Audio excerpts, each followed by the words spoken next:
like you're not playing for like the same like setup like I'm doing. Like I'm trying to like set up like playlists and all that. Like that's why I kind of like playing this weekly because we just like chill and play games. Like I'm trying to like do that like the walkthrough aspect of it. So my stream yesterday, it was you could tell real clearly that I was talking like I was doing a walkthrough, not a live stream. Like it was just bad luck day. Yeah.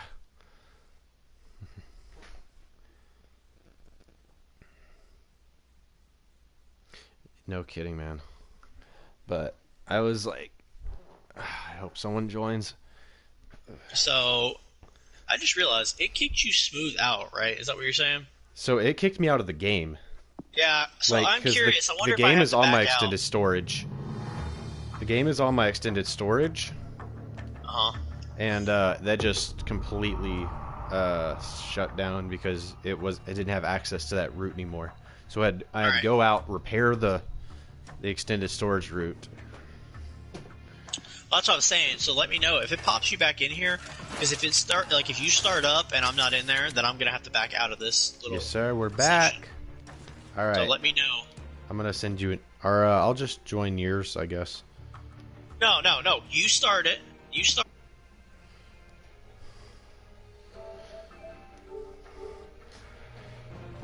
Okay. Yeah. So just let me know, because I'm not worried about like if I wanted I could play this on my own with it's a AI like any other day. Yeah. Glad to see everyone back. Always great to be back. All right, I'm readying up right now.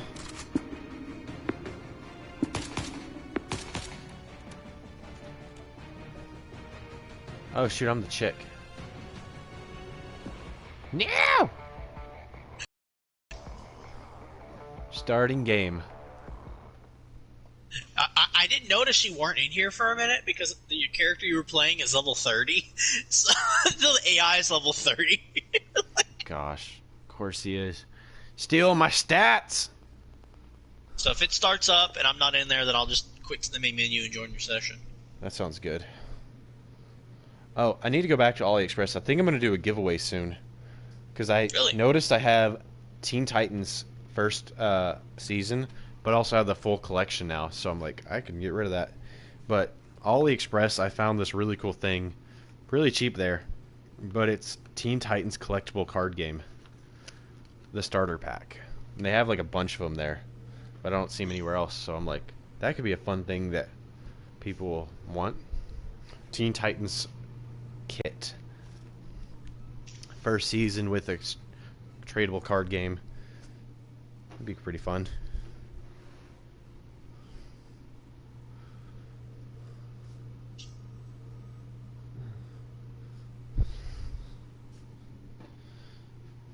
We'll see.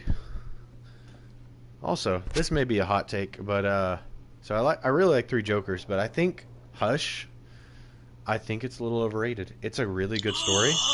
Let me finish. It's a really good story, but I don't think the villain was that complex for his motives. I do love like the storytelling through like the whole. Okay, so I'm not in yours.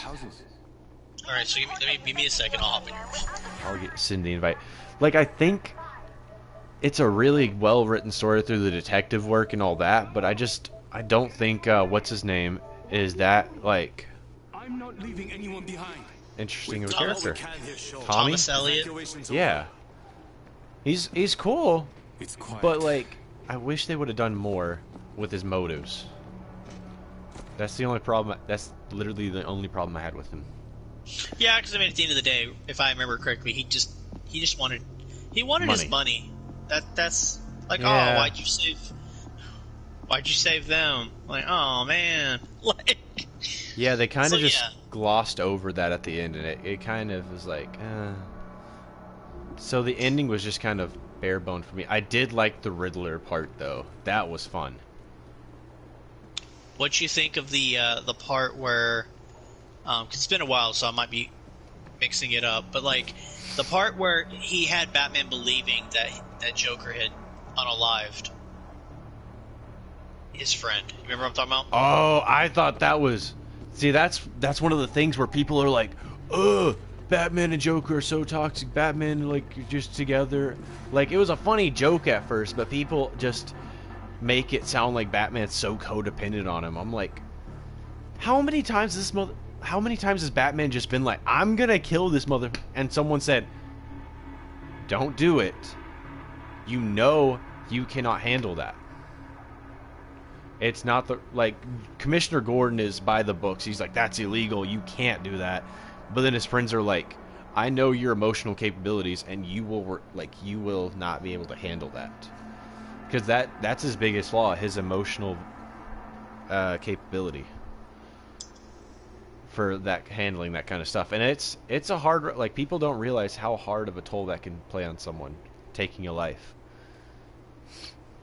I remember vividly Especially when he comes out there and he sees the Joker and he's like, because I have a Funko of Joker, that pose that he has in the Hush book. Yeah. Like, I have that as a Funko Pop. I'm loading in now. I'm loading into the chapter 1. But yeah, so I have that Funko, and I just remember Batman. I remember his reaction. He's just like, it's one of the few times that I've personally seen Batman legitimately almost snap. Like, almost completely. He was going to snap. Like, he planned like 3-4 different ways as Commissioner Gordon's like, "Hey, you probably shouldn't do that." He was like, Commissioner Gordon's like, "Hey, you probably shouldn't kill him." He's like, "I could fucking bash this man's head into the concrete over and over again until his brain splatter across the floor." It's like, "Hey, don't do it." He's like, "I could use the knife." Well, I can't remember what the other ones are, but he like thought of like 3 or 4 different ones. Like, he told us 3 or 4 different ways he could have killed him while Commissioner Gordon was talking to him. I'm like, y'all keep saying it's like, "Oh, he's like in love like with the Joker." I'm like, no, yeah, he hates this man. Know. I don't. Maybe it's just because the way I see Batman. I never saw that. Like, I don't. There are moments where he does pity him. Move silently. Because like he does feel like, like the bad day. Like, he gets that, but at the same time, like, there is this thing that just drives him to hate the Joker so much. And I think the only reason we see these moments of pity and like humanity between the two is because Batman doesn't want to be consumed by his hate. That's what I'm saying. Like, have you read Batman White Knight? I have not. I own it. I've been meaning to. I'm going through a Batman reading right now. I'm about to read speak on that one. Batman and Robin Eternals. I'll probably read Batman White Knight next, actually. I haven't started either. I won't. I mean, I could say the opening, but I'm not going to speak into it if you want to read it. Oh, no, you're good. If you just want to speak the opening. I mean, like, Batman does kind of...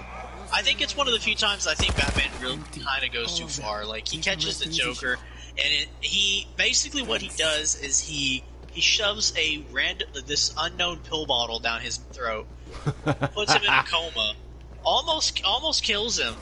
Now, what ends up happening is it reverts Joker back to normal. Oh. So like, he ends up being... It's basically a story of, like, if Joker wasn't bad, what would he be like? And he, like, runs for office, and, like, Gotham loves him. It's a really interesting story. I thought it was more about, like, what Gotham would be like without him. No, well, I mean, it is without the Joker, but, like, as a whole, he, like, I think he runs for office.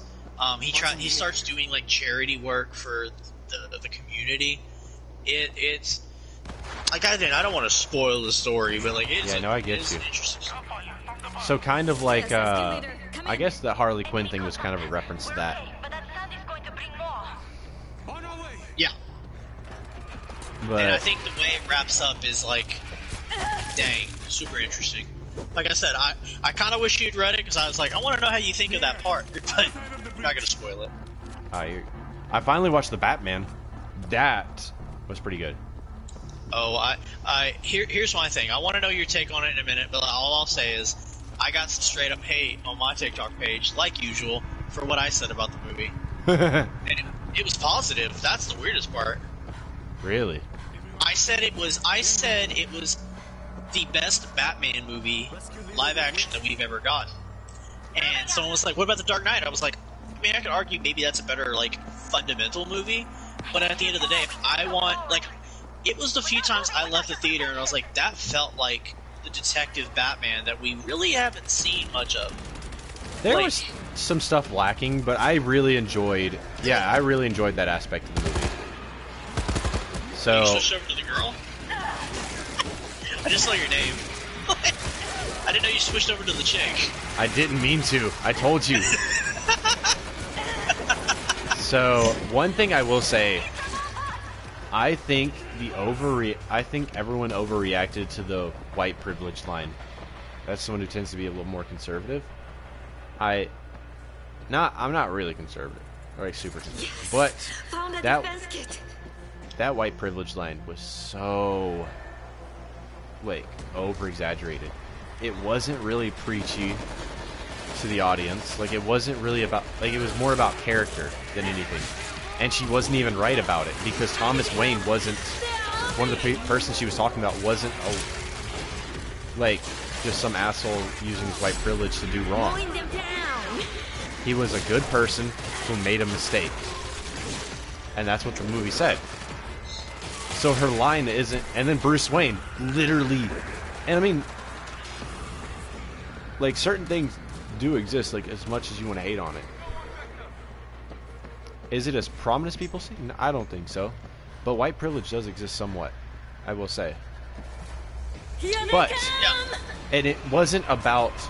But the main thing is it wasn't about her saying it's like making a preach against white privilege. It was her as a struggling person being like, hey, this is my belief. This is the... And that's the kind... That's... Like, it's just... I'm having a hard time getting the words, but it's a character thing. More than anything. And it's such a quick line, too. That, like, it's not really a big part of the story. I think the only negative thing that I said about the Batman movie was not that and I'll say I understand it, but I don't love Bruce Wayne. Like I'm not saying I don't understand it, but I don't like it. I think if they show a better Bruce Wayne next movie, I think I'll love it. Because the fact that like he wasn't good, Bruce Wayne could be good if you think about it. Could be a good thing. A young Batman has a hard time putting on the Bruce Wayne, fake facade. But like having experience and practice, and he like does like a really good Bruce Wayne next movie, I'll chop that up to like artistic talent. But if he just can't do a good Bruce Wayne next movie, I'm just gonna be like, oh, y'all are... That's my thing. Like I understand for like the character why he had that emo persona. Like it makes sense. He wants to be basically, he doesn't want to be in the public eye. But like you said, I need to see him as the billionaire playboy like persona. And if he doesn't get that, then I'm gonna probably give him some hate for it. But like until then, I think his Batman is phenomenal, especially for a younger Batman. Oh yeah. So my favorite Bruce Wayne to this day will always be live action is Christian Bale. Yeah. The Bruce Wayne scenes with him are hilarious.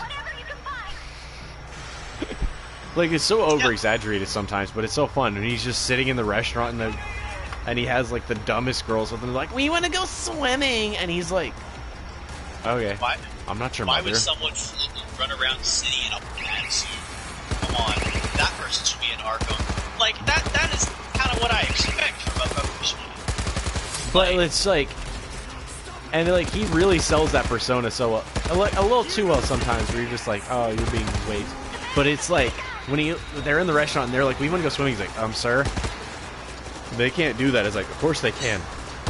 I own the restaurant. And then he, like, pulls out money and just buys it. I'm like, oh my gosh. That's a straight-up Bruce Wayne right there. Yeah, that's absolutely Bruce Wayne. And then goes swimming with them. I was like, damn. That was funny. That's my thing. Like, I understand. Like, my hot take is I understand people like the Dark Knight, but I'm a big defender of Christian Bale's Batman.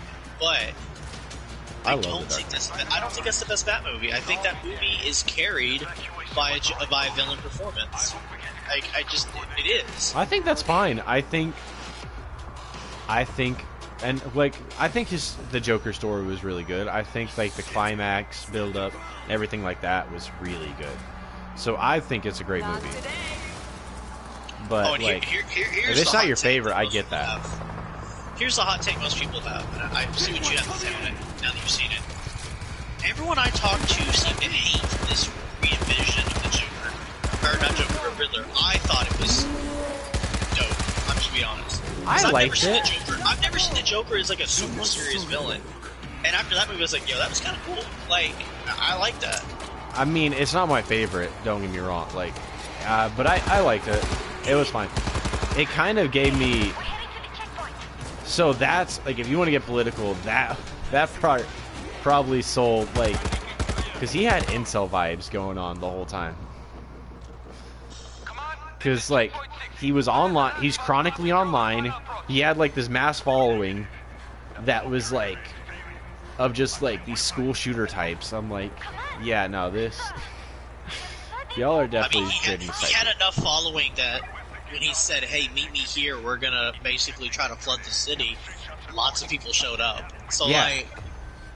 Like, all school shooter types, they're like, oh, we're gonna go shoot up a crowd? Yeah. That fight scene up in the rafters, though, was straight fire. Oh, yeah. Oh, my gosh. So, I know people were trying to make theories. I don't think it's that deep. But you remember in that raptor fight when he ejects himself? I assumed it was adrenaline. Have you heard the theory what people think it is? Venom, I'm guessing? That's what they're thinking it is. And I was like, I think that's stretching a little bit. But, like, especially without Bane being a character yet. Unless, because Bane invents Venom. There's one hiding. That's what I'm saying. So, like, I just chalked it up as adrenaline, but I was like, I get why someone probably wants. Oh, crap. Did you change the difficulty, Eli? No. Okay, well, there weren't these two enemy auto turrets earlier. Was LA this bad when you were there? Maybe you just bumped it to normal. Alright, let me fix these. Hiroji, move! Because this is where I was standing when we lost connection last time, and there was no turrets. He's literally just sitting there taking bullets like an idiot. Bro, he's that guy, bro. He don't care. Literally fucking dog meat.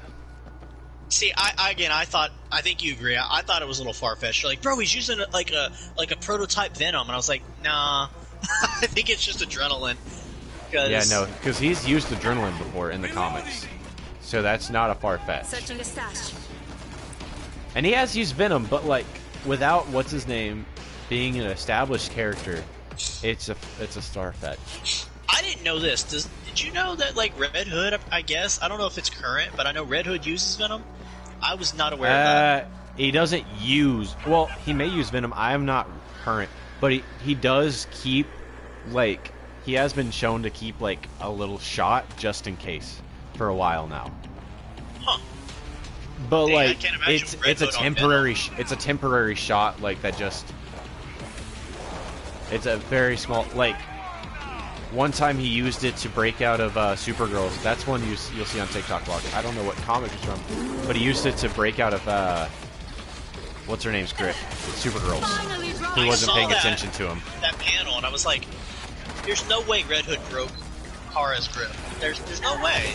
It wasn't a full like death grip, and she wasn't paying attention to him. So I mean, it's still pretty impressive, but like, yeah, no, it's not like she matched Kara's hand strength with his full body. Like, it was a half-ass grip, which is still very impressive because it's Kryptonian, and he just broke it real quick and escaped. Enough to escape. What'd you think of the Penguin? I liked him. His performance was all right. Like, Western gates are on the other side of these cars. the voice was good. I don't have Quiet here. I think a lot of people have it rated a lot higher than I do. I'd probably give that an 8 out of 10. But it's pretty good. His performances weren't as high as they were in Dark Knight, and I think that's what really hurt it. I think my favorite, if I had to go by performance base, even though he didn't get a whole lot of screen time, I do think Andy Serkis' Alfred was really good. I liked him. Even though he wasn't on screen a whole lot, but I do think he was pretty good. I do want to see more of that. My favorite performance, Jim Gordon was pretty good. I like Jim Gordon. Wait a second, I looks like I just Zoe Kravitz. If there's hopefully I can get back in. I just got disconnected, of course. Right before a horde, so have fun with that until I get back. Alright. Will do. I'm gonna start preparing defenses as best as I can. Where are the defenses? I put a few of them down, those auto turrets I put down, so you should be kind of okay, hopefully until I get back. Let's see, I'm gonna heal myself, take that med kit. See, the thing for me is, the Penguin has never been, maybe that's just me, he's never been that compelling of a villain for me, and I did kind of like his portrayal in the Batman. I agree with that, like, he's never meant to be, like, Found a heavy weapon. he's meant to be more of an interesting character that you're kind of, like, a wild card almost. Like, I know I'm biased. I know I'm biased, but like we've talked about it. You know how much I like a certain other Batman villain, and the way I see it is, you know, Penguin is a good mob boss. Don't get me wrong, but when it comes down to it, I feel like Black Mask is just him, but better when it comes to mob bosses. I think like, there are two different characters. Black Mask is more of the old school mob boss, but yet still has that like scary supervillain feel to him, even though he's not a supervillain. While the Penguin is more of that devilish, underhanded that survives and no matter what. Depending on what version, and honestly, from what I've read, depending on what version of Black Mask you get, either he's the team who wants to stay behind the scenes, or I've read comics where he's had no problem fighting Red Hood. Like, so if you get that Black Mask that's willing to throw hands, like, the Penguin's not going to do that. The Penguin is, but like, the thing about the Penguin is he's really good at the confrontations of just being able to, he's good at surviving. So like, even if he's like, his whole empire's down, like, he's gonna find a way to rebuild it all. I'm looking at your screen, and you don't look like you're doing too well. This is a really intense horde. Look at this. This is I told you, this is my favorite chapter. I think the hordes are on point in this chapter. Oh my god! Did you fail? I'm okay, thanks. Oh, DNK is prime. Neat. I've got eyes on an infector. Well, thanks for dropping by, Prime. That was always good to see you here. Mowing them down. Alright. Here is I have a few Disney hot takes. Aw, man, I just died. The gate has been breached. I didn't die. Okay, cool. So, this will probably be my hottest take of all time. I think Big Hero 6 is a better movie than The Incredibles. I want it. Okay, so besides the comedy, I might have to watch Big Hero 6 again, but I almost want to agree with you on that. I almost want to agree with you on that. because like besides the comedy, Incredibles wins. I get that, but story, message, emotional impact, like everything else, like Big Hero 6 takes the cake on. Especially with like the supervillain. That shit was like, it may be like classic supervillain, but it was savage where he's like, where the man just like finds the weapon, or not the weapon, the teleporter that killed his daughter, and he takes it and destroys the whole guy's empire with it, and then was gonna kill him. I mean, and that's the thing. Like, I kind of want to agree with you. Like, I have a hot take that piggybacks off yours. What's that? I think Incredibles 2 is a better superhero movie than Incredibles 1. Superhero movie, maybe, but I think Incredibles 1 is a better movie. My problem with Incredibles 1 isn't, like, yeah, I could concede about better movie, but the way I see it is, a lot of people go to watch, you know, Incredibles want to see a superhero movie about a family. The first movie is basically a spy thriller. until the last 30 minutes. I don't think it was meant to be a superhero movie. I think it was meant to be a Pixar movie because superhero movies weren't big at the time. It wasn't trying to be a superhero movie. It was a movie that had superheroes that were going through real things. That was it. It wasn't that's the thing. about. That's why I prefer the second one. You get not only do we get more superhero action. We get Elastigirl getting her time to shine as a solo star again. You get to see Mr. Incredible of all people be a stay-at-home dad, which is that was pretty fun. That is, you get to see Jack some of his abilities, which Lord help us when he grows up. Oh yeah, he's gonna be a menace. No kidding. So I liked Incredibles 1 better as a movie, but I can see I agree. I agree. Incredibles 1, not really a superhero movie.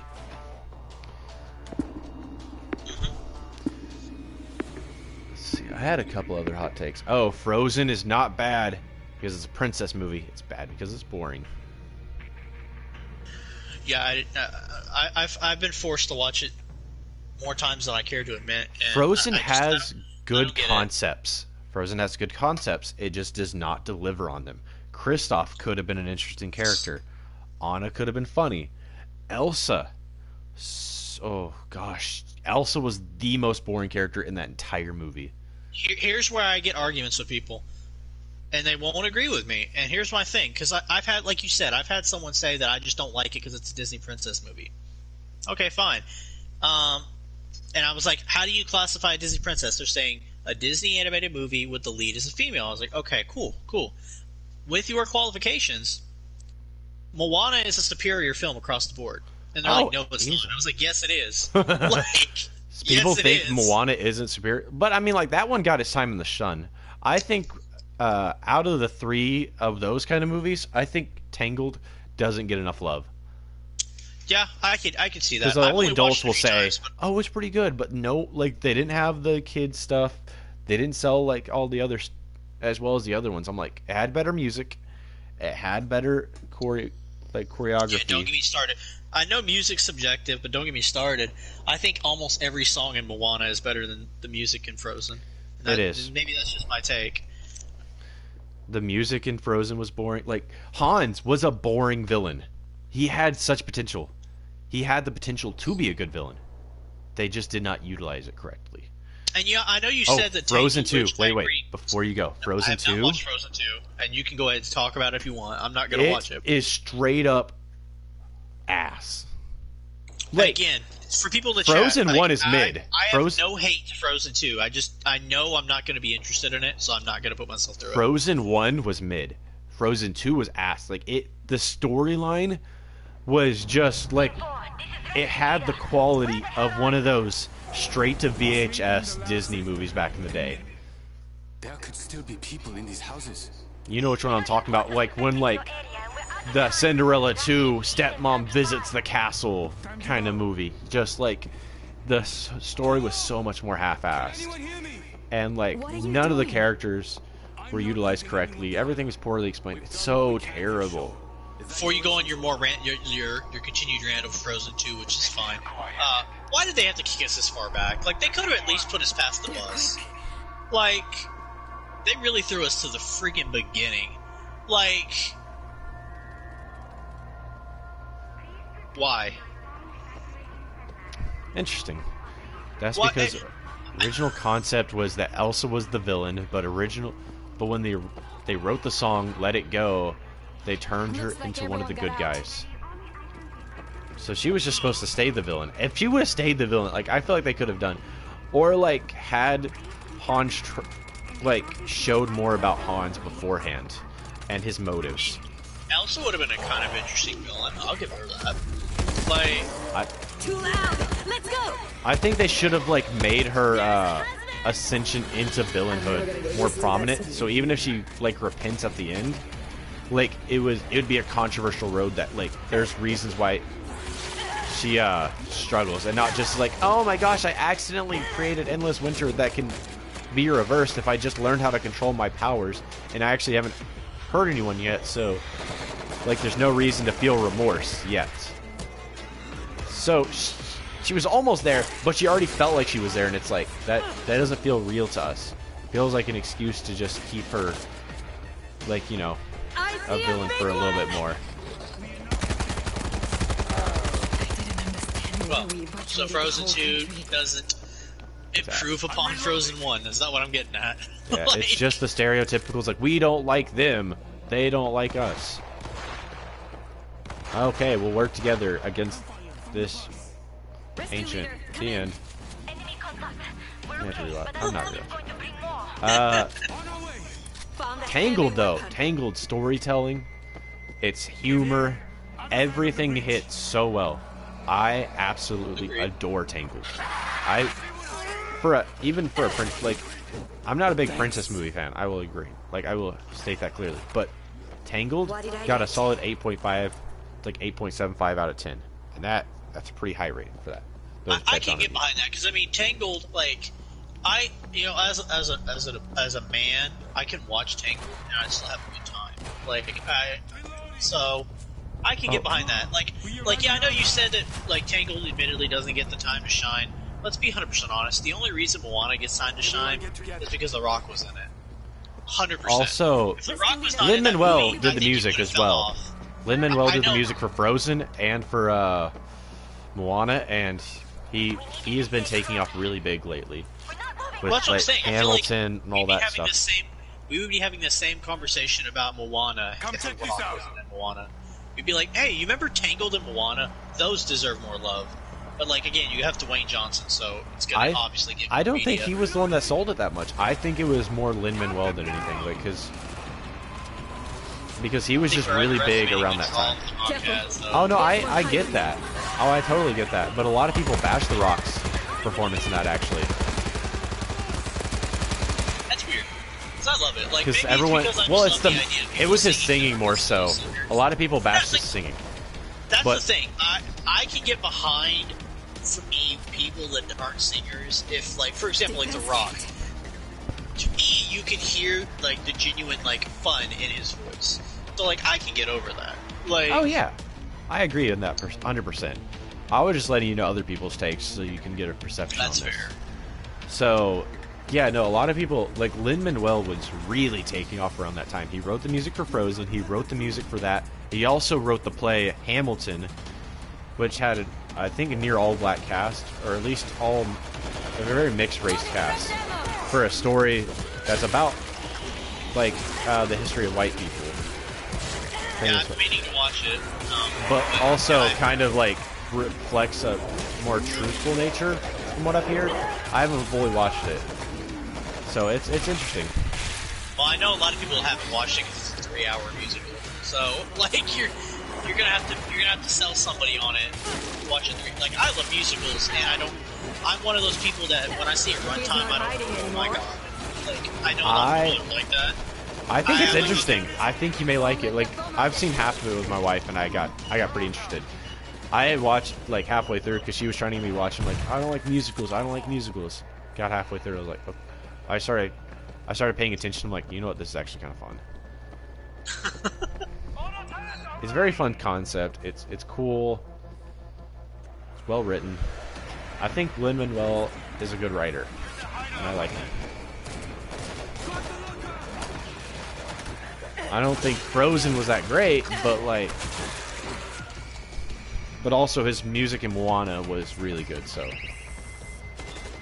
and Hamilton, like, it's very catchy. You don't understand how many people that I've had to freaking. A lot of times they'll be like, I've had people on TikTok any song in Moana, and I was like, actually, sir, He's not even close. Maybe it's just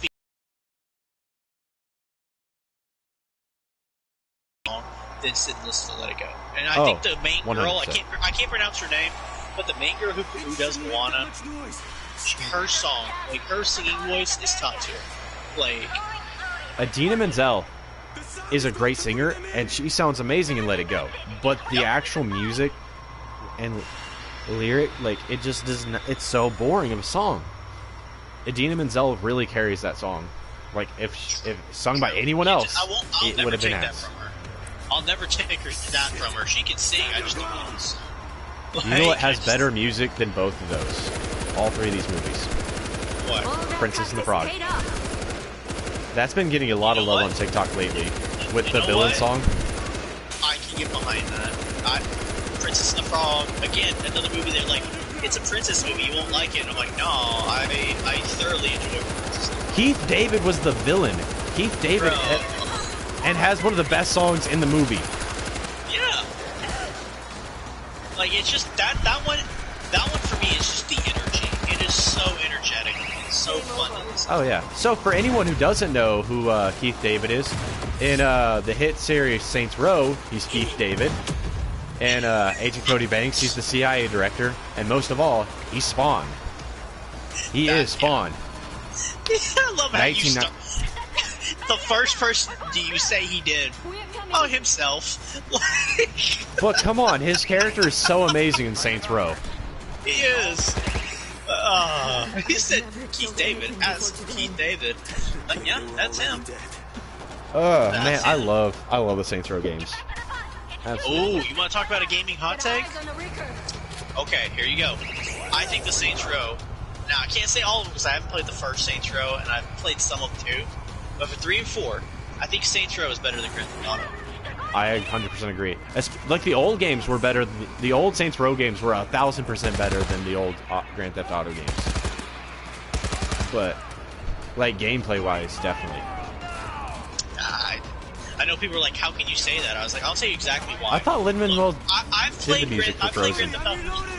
I enjoy Grand Theft Auto 4. Grand Theft Auto 5, maybe it was just me. I got bored with the story and never finished it because it's Grand Theft Auto 5. I love the story for that one. I'll tell you. Okay, then you've played it. I'll tell you exactly where I lost interest. The crane mission. Okay, I don't remember exactly what that is, but the mission where you have to control the crane and move like these shipping I crates remember around, I remember missions. interest. I just don't know where they place in line. Yeah.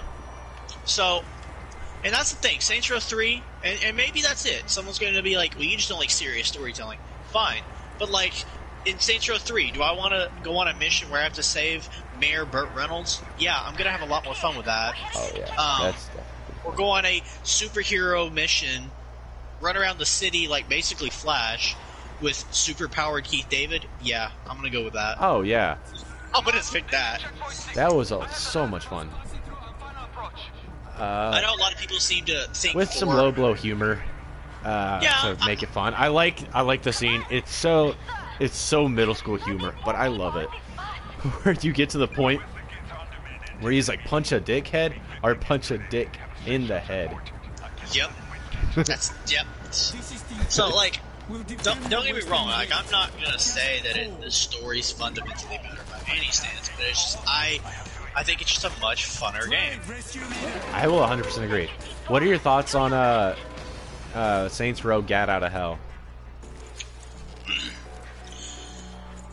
I had fun. Okay, so the story, I actually enjoyed the story, but like the only problem I had more fun when I played it again. My first playthrough, I was like, all right, some of these tasks are getting a little tedious. Like I'm getting a little burnt out on some of these things. You know, you have to do so many tasks. The feeling you're basically forced to do side missions, and I have a problem with that. And the second time I played it, I had a lot more fun. But I think Gat is just such a cool character that it works. Like, yeah. It kind of, the feeling of the game just reminds me of, did you ever play, the Infamous games? Yes. So, you remember Festival of Blood, right? Ooh, yes, underrated. That's absolutely what it reminds me of. Where it's just kind of, it's not really a full game, but it comes with the game and it's fun. It's a fun spin-off.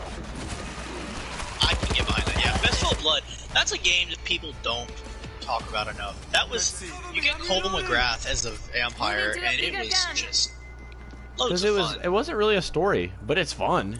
Definitely. Yeah, like, it's basically, hey, I have to stop Bloody Mary before I turn full vampire. That's basically the whole story of the game. Like, there's not much more to it. Like, that's... The controls felt weird, but fun. And so I think and I think the only reason I struggled to like it at first is because I really just wanted more. and it just kind of reminded me, he's like, I'm never getting more. All right, this is where I'll test you because I've actually talked about this lately. All right, I'm gonna test you. What is your take before I get mine? What is your take on Infamous Second Son? It's all right. I want to be a hater on that so bad, and I am, because I think Cole McGrath is just one of my favorite characters of all time, and the fact that they came out with another Infamous game, and then just never mentioned him, except for like one little fucking door, that pissed me off so bad. It's literally the main character of this series is an Easter egg on an electronics store. That pissed me off. And like, it's not a bad game by any means. It just doesn't feel the same. I don't like the movements as much.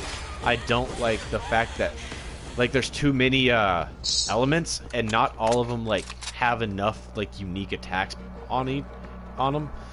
Like if they had the full roster of attacks like they do in the old games, I would have been like, yeah. But also the supers were so much cooler in Infamous 2. Like when you had the tornado, you had the giant lightning strike. It's cooler. Alright, so my take on it. This is probably going to be the hot take that makes you go, you gasp. I think Infamous Second Son's better than the first Infamous. Now, I say this because, look, I can't argue Infamous 2 is that good because, again, the choices that actually change the way you play the game in Infamous 2, can't argue that. But I would argue... Infamous 2 is the best game out of all of them. That's all I'm going to say. I would argue that the introduction of the new powers was fantastic. I mean, because I actually think the supers, some of the supers, not all of them, some of the supers I think are better in Infamous Second Son, like the video one. The video one is dope. It's pretty cool. I'm not gonna lie, but like, I just don't think it had the same power feeling. Like none of them felt as powerful or as because the one we always hear about, cool. The smoke super is just iconically fun. Like that is an absolutely iconically fun super. I think it's fun. He flies in the air, does a little smile to the camera, and then you control him on the way down. Like, I think it's pretty fun. I won't deny that. Like it has a lot of cool things about it. But I wouldn't say it's iconic for me, but like it's pretty fun. I forget it's that old of a game now that it can be classified probably, which makes me feel old.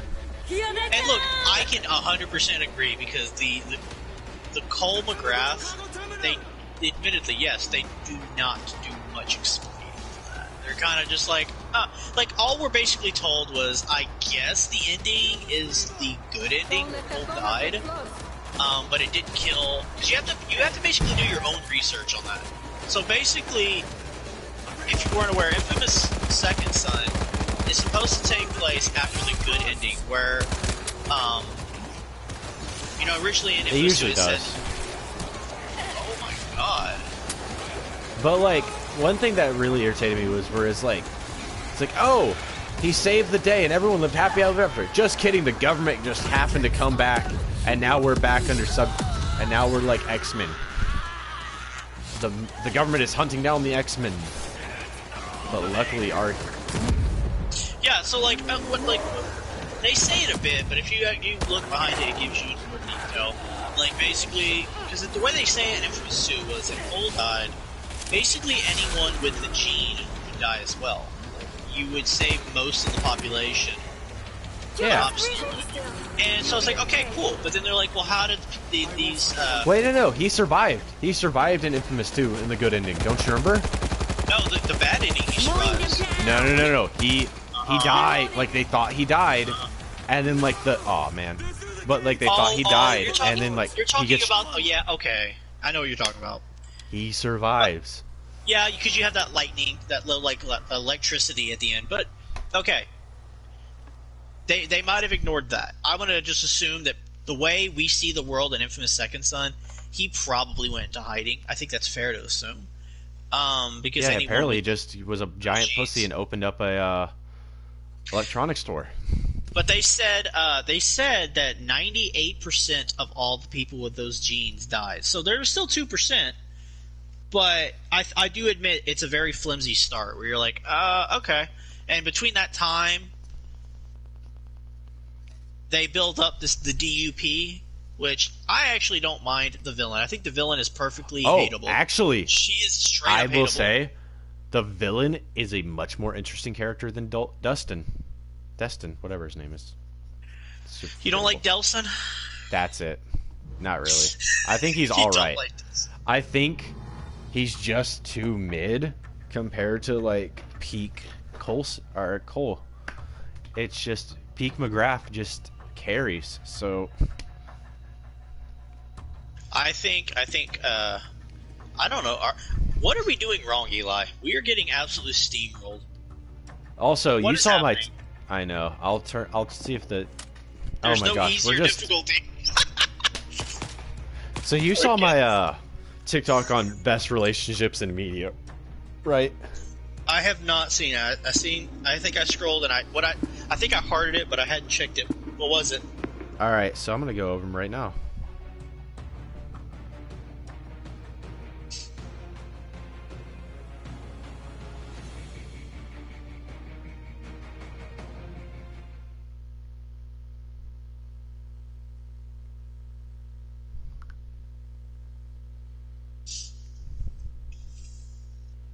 You trying to find the video? Is that why? Yeah.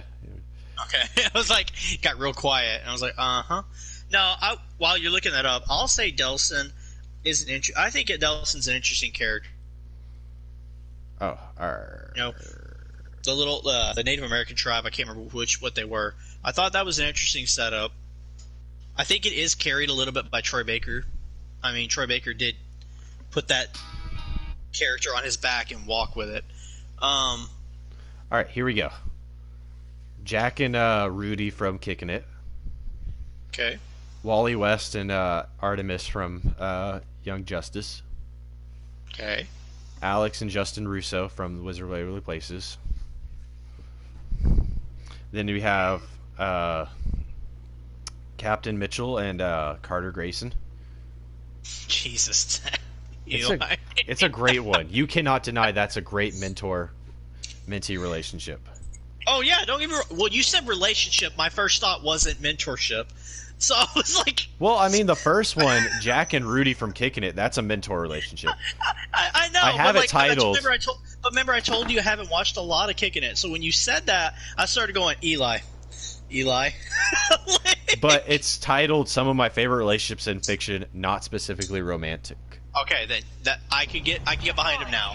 I was like, Because like Okay. everyone does like to refer to as like romantic, like relationships, short for romantic relationships. But relationships is just like what you can be a friendship. It can be brotherhood. It's just the definition of your connection with someone. So Jack and Rudy, Artemis and Kid Flash, Alex and Justin Russo, they're brother and sister, so that'd be weird. Then those Yeah, two, that's why I was kinda, Captain Mitchell. And then next is Kamina and Simone from Gurren Lagann. My favorite character, Might Guy and Kakashi from Naruto. Might Guy was always my favorite character. There's people who jumped on the bandwagon when he fought Madara, but I was like, I've been repping him since he broke up the fight with Sasuke and Rock Lee. He's been my favorite character from the beginning, especially like when he does like the competitions with Kakashi. That was just the highlight of the show. Iron Man and Spider-Man in the MCU.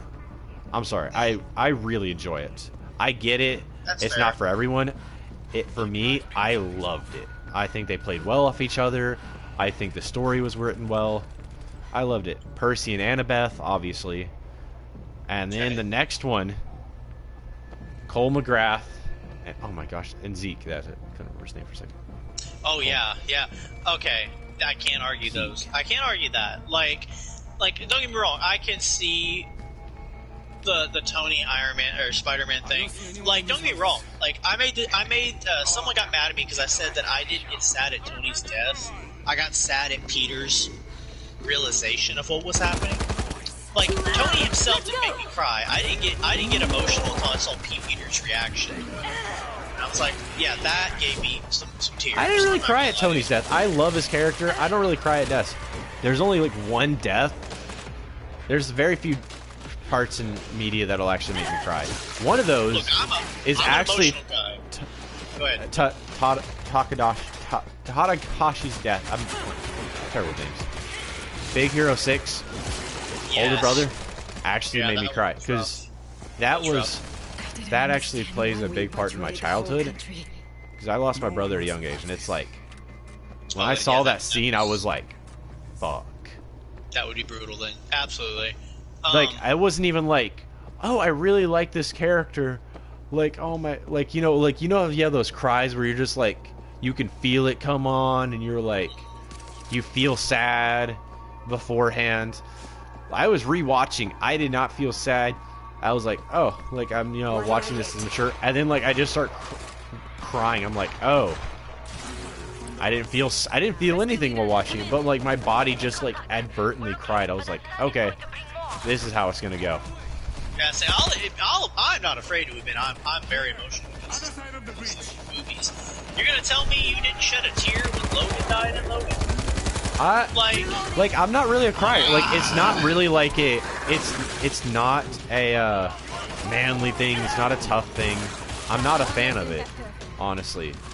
But like, I'll tell you, in that movie, the other time that got me teary-eyed was the realization that Professor X, the last thing he thought he saw was his friend kill him, and I was like, bruh. Oh that yeah, sucks. It's rough. Like, I thought it was pretty sad, but it's just one of those things where it just didn't make me cry, and I think it's more of maybe emotional healthiness probably than anything. Because like I will, like I've also had like, it's very rarely, but I've had like a couple of moments where I'll like break down at like the simplest thing because I didn't realize I've been building this up. Come check this out. But most times I'm just like, yeah. Okay, so continuing on the list, Jackie and Jackie Estacado. Oh my gosh, I'm terrible with names. What is her name? Oh, you never played those games, have you? No, but I know who Jackie Estacado is. Like, I know. So Jackie, I want to say Jessie. I want to pull out my comic book right now because I love those comic books. It's one of my. Someone made a video on characters that no one ever talks about, and I saw that today. And they put like some of them like Gambit. I'm like, people do talk about him, but they put the Darkness. I'm like, finally, someone is talking about him. Finally. Well, like, see, that's the thing. I was excited. I was excited to play the Darkness. I wasn't even aware he was comic. I was like, this character's cool. Like I don't know how different. Maybe I don't know if he's different in the comics. But like he's funnier in the comics. The mob boss that has these creatures. It's just a cool concept. Like, so it actually deals like where before he was a mob boss. Let's see. There are some use of words that didn't age well. Expected in certain comic books. One word that got me banned on TikTok for a week. It's a very funny joke though, and I will tell it without the word. But I missed the name. I couldn't find it. So he's talking to.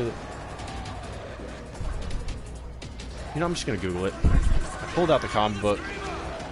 I looked at her, and then but he doesn't say the name to her, or at least I didn't read enough. Very distracted right now. I wouldn't even. Distracted's fine while we're having a conversation, but like, for some reason, either we are not on our A game, or we're getting completely steamrolled by the first chapter.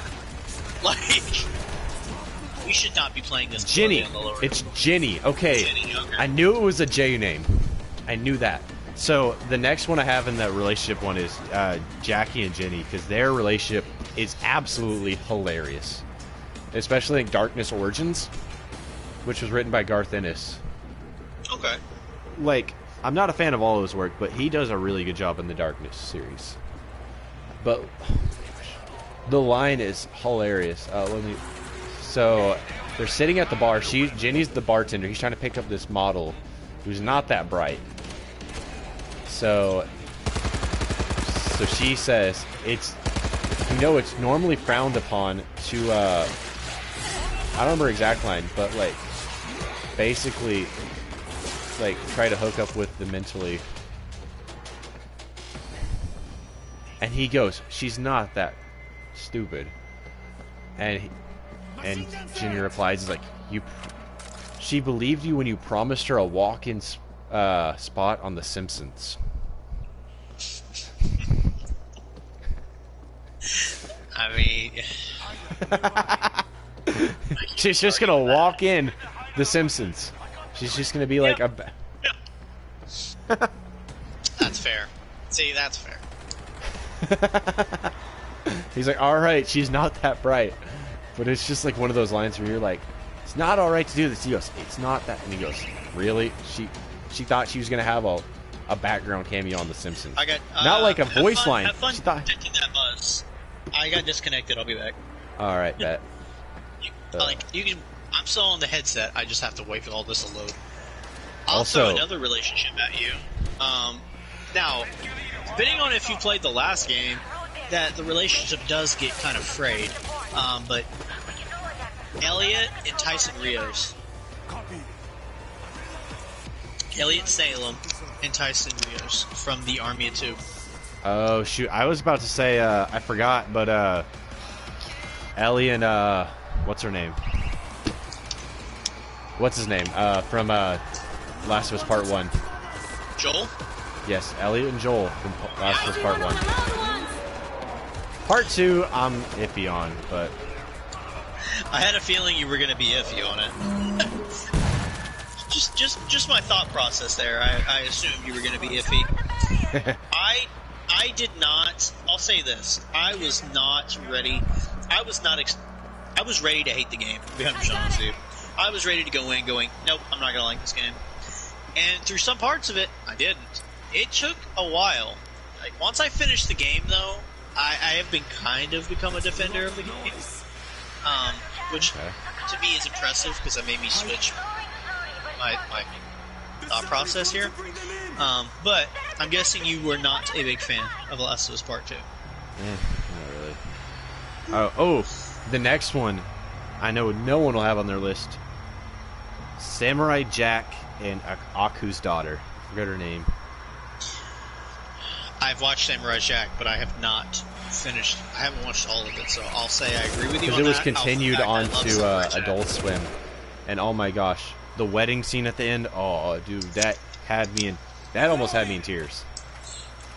If anything was gonna get me in tears, that's one of them. Then, one I know no one has on the list because I've never heard anyone talk about this anime once. Heisei and the main, I'm terrible with names, but Corpse Princess, then Batman Superman, obviously, because that's just one of the greatest relationships in comic books. I love Batman and Catwoman, but the friendship from Batman and Superman is absolutely iconic.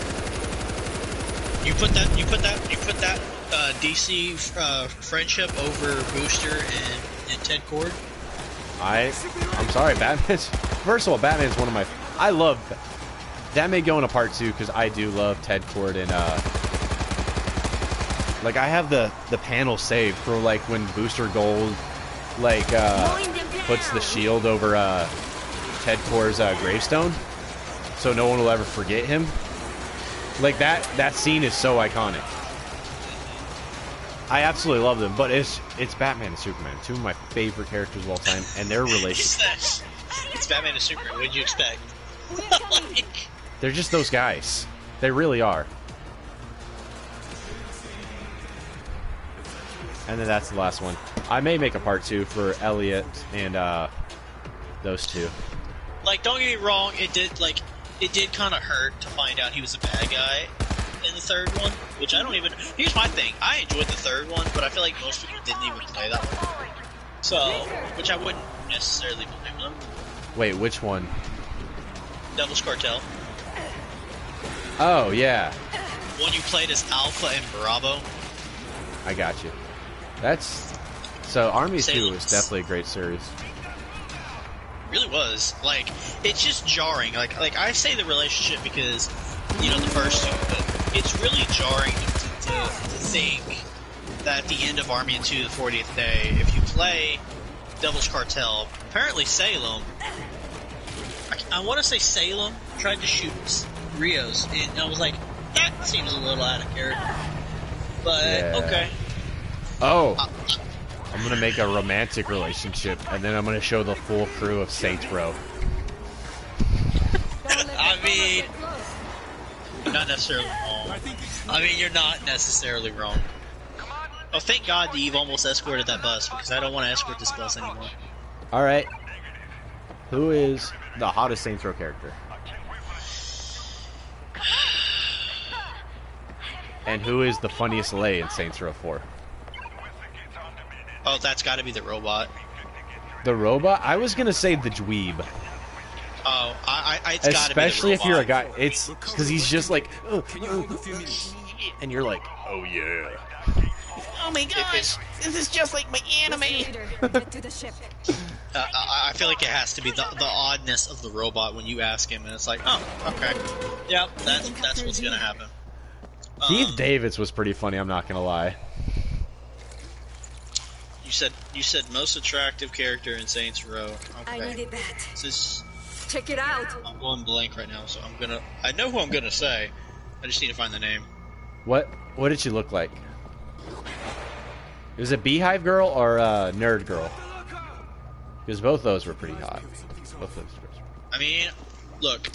Besides the one I'm gonna pick, I probably would have picked Kenzie. Yeah. But obviously. if I'm not picking Kenzie, I will pick.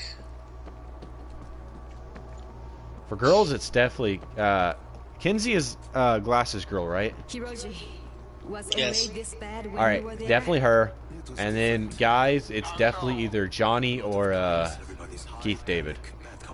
Honestly, I probably, if I was gonna pick someone besides Kenzie, I'd probably pick Asha from Saints Row 4. Oh my gosh, Asha.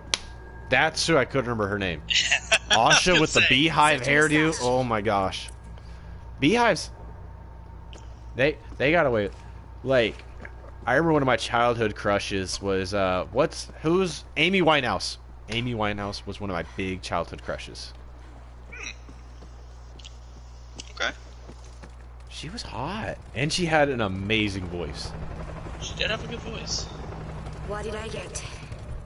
All right, Eli. If we get absolutely embarrassed, I swear, we're getting completely embarrassed in this part of the mission. I know. All right, so I'm a lot better focused than I was in the beginning, but let's see how this goes. It's bad. There's only 3 chapters in this one. It's a short one, but boy, we can't get out of the first chapter. I know. We have men defending gate 2 on the other side of the channel. I think it's really funny because out of what was the squad, when I met, I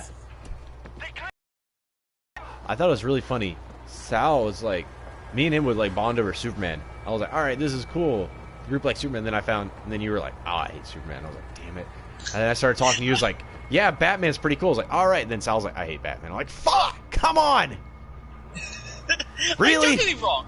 I don't hate Superman. There are stories I like, but as a whole, I have a lot more issues with Superman than I do with Batman. See, Like- that's kind of how Sal talks about Batman. But he's like, I hate Bruce Wayne. I'm like, oh, come on, man. I love Bruce Wayne's character. Like, yeah, he's done some asshole-ish things. Way too close. But also, people will still, like, apologize for people like Logan. And it's like... But then, like, hate the entire Marvel or DC because of Bruce Wayne and his actions. I'm like, y'all have no right to talk. Like, King Lion will do that. Like, he'll hate on the entirety of DC for, like, Batman. Like, all the things he's done. But, like, he'll defend Marvel. Like, he'll love Marvel. And, like, when Wolverine's literally slept with, like, underage girls and he's tried to sleep with underage, then succeeded in sleeping with other underage girls. I'll be first to say, I didn't think he actually did. I knew that there's, like, the part where... Squirrel Girl. He impregnates Squirrel Girl. See, I didn't know that. I thought he had thought about it, but like I didn't know if he actually did it. He tried to sleep with Mary Jane. He actually tried to sleep with Mary Jane. It's kind of messed up. But like come on, man. but he succeed. Like they don't really clear. Like I think it's an alternate universe, and they could have like hinted at like she's a college girl or something. But as far as we know, no, she's just an underage girl. And the fact that they thought it was okay in like this Elseworld story to have like this 100-year-old man have a family with Squirrel Girl, it's so weird. Creepy. On a side note, when I was telling you we started playing World War Z, you're like, oh, these swords are kind of impressive. Yeah, this is why I was like, I need to get him to the Japan chapter. Like, the Japan chapter does not play when it comes to these. It's pretty crazy. I'm lagging out right now. Look how many My people frame are on rate. screen. My frame rate right now is like 2 frames a second. It said, please help me. Well, it's probably doing that too, because not only is it having to deal with all of the infected on screen, but it's also having to deal with gold that is currently like I know. footpool. Let's see. We're not done. We're not done. Like, we're not done. Okay. Not fajita. I said famous. That is really bad for what I'm about to make a joke about. But whatever. It's 8-2. Oh, I don't think there's any defenses over bruh. there. Yay! Bruh. Yeah, that Yay. please help was like is barely holding on. Like Tess Holiday's button on her pants. And I'm gonna get canceled now, but it's a funny joke. In case you didn't know, Tess Holiday is a famous plus-size model. Yeah, you're gonna get canceled. Probably. She is beautiful. not- She is a beautiful I do woman. not- I will not. I'm in the live, but I have to like I do not condone any of Eli Hoover's views points. Eli Hoover's views. I'm not giving my viewpoint. I just made a joke. Y'all want to Like- take that as y'all will. No, like Like- you know how they do that. Like I don't classify what he I says. do not. I am here, but I do not condone whatever this man is saying. As the President of the United States of America, I am playing games with a friend. That is all. as a friend of this man, I will agree. He's a nice guy, but I will not agree with his beliefs or personal views. If that makes any sense. Oh my god. If you can tell me who I'm impersonating, I'll give you a prize. Oh my gosh! Yeah, Eli, your slasher playstyle is not going to work in this chapter. I need a heal. I don't think it's gonna fly in this chapter. It's not working so far. Okay, I'm Oh my good. god. They're still coming. My viewers keep going up and down. Like, this thing is really annoying. This counter is really annoying. I have to get more ammo. That's why I honestly have lately just stopped even looking at it. Like, Because it went up to like it fluctuates. 6. I was like, alright, that's awesome. Now it's at 2. Like I told you it fluctuates because like I knew the other day, not the last slide, but I knew Jurassic, you, and Caitlin at least were in it, and Barcode. That's 4 Here people, they come. but it would say 2, and I'm like, I know there's more than 2 people. Yeah. So I don't Also- know if that's just the interface. But yeah, when I messaged you that one day, or I commented on your YouTube video, it was like, I just missed your life. Like, I joined in because I thought the movie was done. I thought I was about to go to credits, and then, like, it went on more, so I just exited out of your live real quick. And then I got back in, and then immediately, like, as soon as the movie ended, your live ended 4 minutes ago. Well, well, I'm glad you got to watch it, so now you, like, that's a talking point. So I'll ask you then, since it's very clear that I thoroughly enjoyed the Batman, what was something that you didn't like, or something you think they didn't do a good job with? Any cons, basically, that you have? Performances felt a little lacking. The story was very well done. It wasn't extraordinary, but it's a really good superhero movie, and I like the more Sherlock Holmes feel of it for the detective work. Like, that it's like the looking at things, looking how things are out of place. I like that. I wish they could have done more stuff like that, and I wish we could have got a little bit more screen time with the Riddler. But other than that, it's a pretty good movie. I like the fact that it was trying to build a world. My favorite, I think someone said it before. I think one of my favorite things about that movie is one of the opening scenes. I think they showed so well about how, the opening scenes where all the criminals are just looking at the dark alleys and stuff. That and like was awesome. That is straight up. Like he's like, we all know as the audience, he wasn't in most of those alleys, but you could see the criminal wasn't taking the chance. Like it's like he could be he right didn't there. even want to go back for his that was perfect. Oh gosh, that was awesome. How do you feel about Riddler? Now I will say Riddler technically won, but he did flood Gotham. So I mean, Gotham did get flooded. I thought that was cool. Like it was like, oh, he flooded Gotham. That's something. I didn't realize that was his major plan until like the very end. I'm like, okay, you flooded Gotham. Cool. Also, I got a really cool comic book. I haven't read it yet, but it looks really dope. It's called Get Jiro. Have you heard of that one? I have not. It looks like a very action-packed comedy or action-packed comic book. It's a comedy. Hey, Eli, I don't know what it says on your screen, but we got 5-6 people in here. Yeah, that's what it says on mine. And then it says 2, and then it says 5 again. It's been a really good night. Guys, thank you for stopping by. Like, you guys are making this very much enjoyable. I like knowing there are people in here. But, so the cover is, it says, Get Jiro, Blood and Sushi, the prequel to the New York Times bestseller. I have no idea, but it looks like just about a bunch of assassins, from my guess. I haven't even read the cover. So it's got this guy at a sushi shop. He has a sword or is that, no, that's a medical knife, or not a medical, that's a cooking knife. And there's 3 heads behind the glass of the sushi bar. And it says in their blood and sushi written on the counter. Spell it for me. I'm gonna look it up on my tablet while we're loading. It's get, just the word get, and then J-I-R-O. I kept trying to say the name for the letter. The first letter, Jiro. All right. Come on, you know that letter, right? Jiro. Jiro, yeah. It looks cool. A, B, C, D, E, F, Jiro. Looks pretty dope. I just saw it and I was like, it's on sale at Ollie's. So I was like, which is a discount store. I was like, all right, yeah, that's pretty dope. I'll get it. I've got a lot of comic books there. So let's see. I got Justice League Trinity War. Got that a while back. Still need to read it.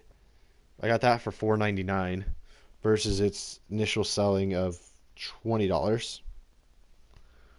Which nowadays, like as thick as this one is, if it sold nowadays, it probably would have sold for more. Let's see. Batman Hush I bought at full price at Barnes & Noble. Justice League of America I bought for $4.99. Originally $24 or $25. Batman 3 Jokers I got at Half Price Books for like $7. Which is initially $30. I was like, and it's not a big book either. Batman Damned, I don't know what the price on that one is because the paperback tore on that, or like the paper, not the paperback, but the paper cover tore. What the thing that wraps a hard book? Yeah. But it's probably like a $30 book. I got that for $4.99 at Game Exchange. I have a Game Exchange, but it does not have a great selection, and I don't have a comic shop. Mine does not either. I have to drive an hour for my comic book shop, and there's always good stuff there. I can drive for like a Books A Million 45 minutes away, but I have to leave town for that. So I have Batman Death of the Family Volume 3, the Volume 3 of the Batman series, but I also have the full extended version, the Joker Death of the Family. I got that one for $4.99. Or $6.99. I got this one for $6.99. This was originally $25. Here's something up for me. Maybe this is gruesome, but we're on YouTube. I should be fine. Okay, yeah. so what's the difference? Are they called the same stories? But like the story that Jason Todd dies, that's Death in the Family, right? Death in the Family? I believe so. Okay, because I'm I bad get with it confused with that one, and then the one that I know where like Joker has his face removed and put back on. I think that's Death of the Family. Death of. And both the ones I have are Death of the Family. Okay. But like that Joker. God. I hadn't read it yet. So. But even just the cover, you're like, that Joker was cool, and he's like, yeah, why not? Oh yeah, the cover of Batman Death of the Joker, or Death of the Family. It's just his face. It's Cut like, off. Okay, sure. So apparently, like the difference between Joker Death of the Family and Batman Death of the Family is like all the tie-in stories are in there, and it's more of a completed like story. It's a lot thicker. So I got both those on sale from Ollie's. Yeah, okay. Yeah, see, I don't have whatever that store is. So when you said that, I was like, oh, this I got is a cool. I got a couple. I got a Green Arrow comic from there. Get Jiro was from there. It's pretty dope. Half Price Books has some pretty decent comic books. The one in Rockwell did it anyways. So that's where I got 3 Jokers, Aquaman 252, New 52, first volume. I've got a few comic books there. Then Amazon always has decent selections. I try not to support Amazon as a business, but sometimes you just got to. If you want a good comic book. Because that's probably where I'm going to go for my, because the next one I'm going to start collecting is Friendly Neighborhood Spider-Man. Oh, apparently, I didn't realize the other day, but I guess I pissed off the Spider-Man community. Because I simply said I don't like Superior Spider-Man, and that did not go over well. It did not go over well. My favorite Spider-Man is Friendly Neighborhood Spider-Man, because that's the one where you have the story of Spider-Bite. There's no way through on the road. Spider-Bite is one of the best characters in Spider-Man, and that was a really heartbreaking story. So I don't know if you remember that character. I don't. Like, for me, like, So I'm not familiar with it. Spider-Bite is wasn't actually like a Spider-Man. He was a cancer patient who Spider-Man would visit constantly, and he would like play pretend with him all day. But like on his last day, he comes to the hospital and he gives him a piggyback and actually lets him be Spider-Man for like a few minutes. Oh, I've heard of that. I've never read the story, but I know what you're talking about. Yeah, and he like takes him on a web swing ride across New Very York City. reminiscent if you've seen the 90s Spider-Man show when he did it with the little girl. Yeah. Who was at the terminally ill like place. So I think that's probably where they got that from. Then. Oh my gosh, that was so horrible when she's like, "Don't worry, I'll keep your secret for the rest of my life," and then it cuts out to the terminally ill. I'm like, what the That's fuck? what I'm saying. Is that messed up on a writing standpoint, or the Spider-Man was like, "Sure, I'll tell you because you know." Like, No, it's I'll like let you know who I fine. am. It's fine, but like it felt more like a joke. It's like, I'll keep that secret for the rest of my life, which won't be long. It's like, oh god, that's wrong. I remember that. I was like, damn. Like, when it zooms out, the whole episode was like, oh, this is such a sweet episode. And then that last part was just like, can I see who you are? And he's like, And she's like, I promise I won't tell anyone my whole life. For the rest of my life. And then he shows her that she's Peter Parker. And then he swings away and then we see the sign. And I'm like, oh my. Like, oh god. That was a sick joke. It was funny, but sick. He's not hiding anymore. Spider-Man is... I love Spider-Man as a character, though. He is one of my favorite characters. Yeah, that's Like, why I was as a surprised. kid, like Batman... He's my favorite character, but I guess that tells you how much I know about the comic media, because I wasn't ready for the backlash for me saying I don't like Superior. I'm blanking on which one's Superior Spider-Man. That's Superior Spider-Man. The storyline is the one where Doc Ock takes over Peter Parker's body.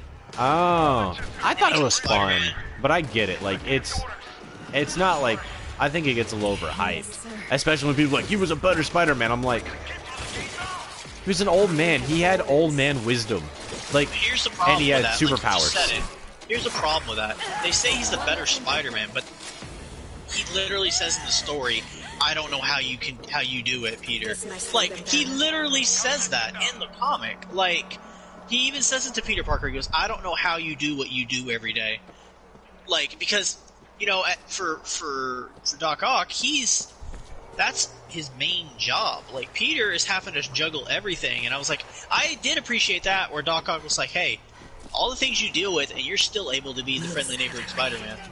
Like, I don't know how you do it. Doc Ock put cheat modes on. Like he made his life easier, but he didn't like, and he still saved people, but it was more about making his life easier with powers. I mean, he made a giant spider mech. Like, I remember that. I think I was just upset because, like, I was reading that whole run because thankfully they had that whole run in my local library, so I got to read it all. Sup, nerd? And then when it came out, I was like, I was reading it, and then they're like, "Oh, Peter Parker, yeah, he lost his body," and I was like, "What?" Doc Ock Spider-Man. Now I was like, okay. But like, also, like, they could have made Peter Parker Doc Ock and see how much of a better Doc Ock he could have been. That would have been fun. I know in the comics, I guess later in the comics, you know, Superior Spider-Man ends up being its own thing after they switch back, but like, I'm not up to date on any of that, so. Oh, that's why I switched my last thing. I think it was alright. I think it's fun. But like you said, I'm used to people saying what you just said, where you're like, you don't agree when people are like, he's a better Spider-Man. Doc Ock literally says he's not a better Spider-Man. He literally says it to Peter. Like, I'm not a better one. And I don't know where these fans are coming with the, he's a better Spider-Man. I don't think he's a better Spider-Man.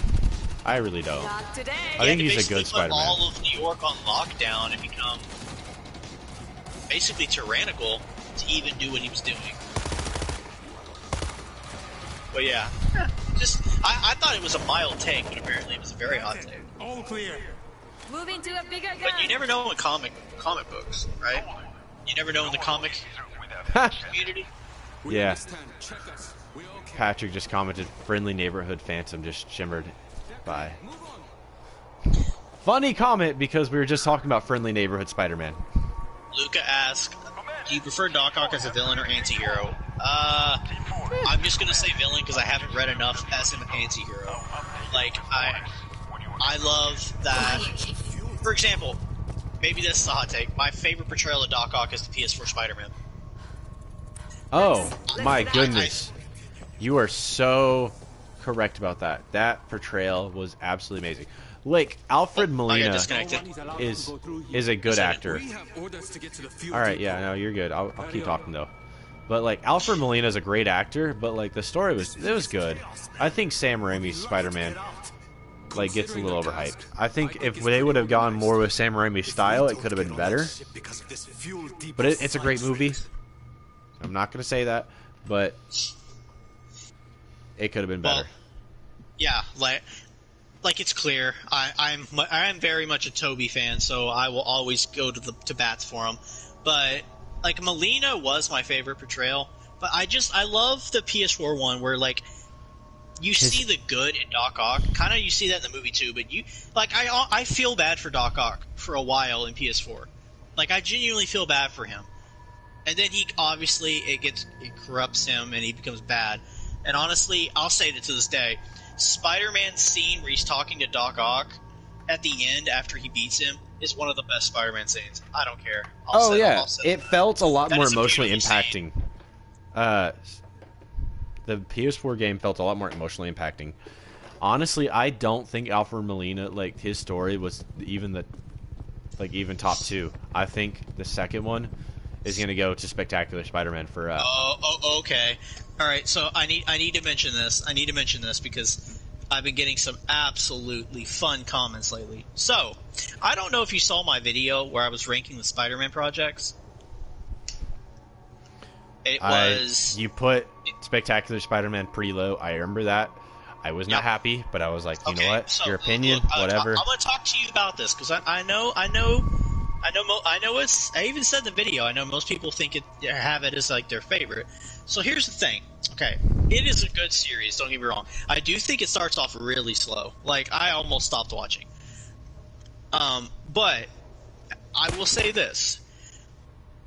I think there are 2 better Spider-Man shows. And maybe that... I know one you're probably expecting me to say, but you say I think 90s, I will hardly disagree. Okay, so my top one is the 90s. I love it. They do a lot of great storylines. Honestly, they did a bunch of comic storylines. The fact that we got to see characters like the whole Secret Wars event or the Into the Spider-Verse event that happened on the 90s show. People forget that. It happened there. But here's the one that blew me away. I actually really liked the MTV Spider-Man show. And that might be a hot take. Huh, I don't really remember that one. But, like, I'm sure it's fine. I watched it and I was like, I'm actually really impressed with how good this is. So that's the thing. I knew saying that, I was like, oh, people are going to get mad when I put Spectacular 4.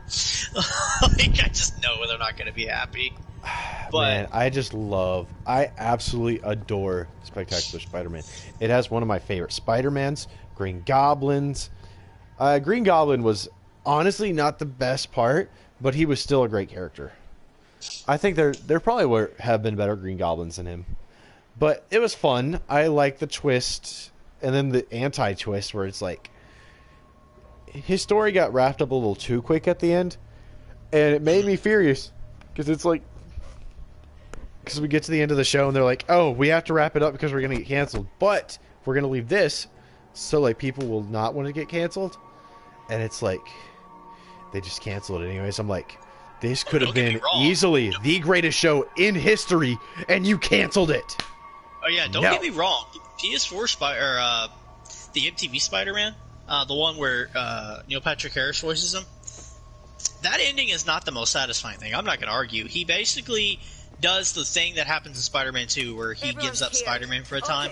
He puts his suit in a suitcase, puts rocks in it, and basically throws it into the harbor. Like, he is done with Spider-Man, because what happened in the end of that, he accidentally, I don't want to say he did it, but he was responsible for an innocent dying. Like, she fell off. Like, he was being mind controlled by these villains, and this chick fell off the roof, and he couldn't get there in time to save her. So, like, he gave up. He said, I'm done with Spider. He beat the villains, and he's like, I'm done. I'm just gonna stop. Like, damn. Which is a little ending, but so Me82 SMJM said he felt that MTV was just a little rushed. Me82 is Luca or films, if you will. Oh, okay, cool. I did not know. Yeah, it threw me off. I had to get used to seeing the numbers. But yeah, that's Luca. Oh, so it was his girlfriend that died. Okay.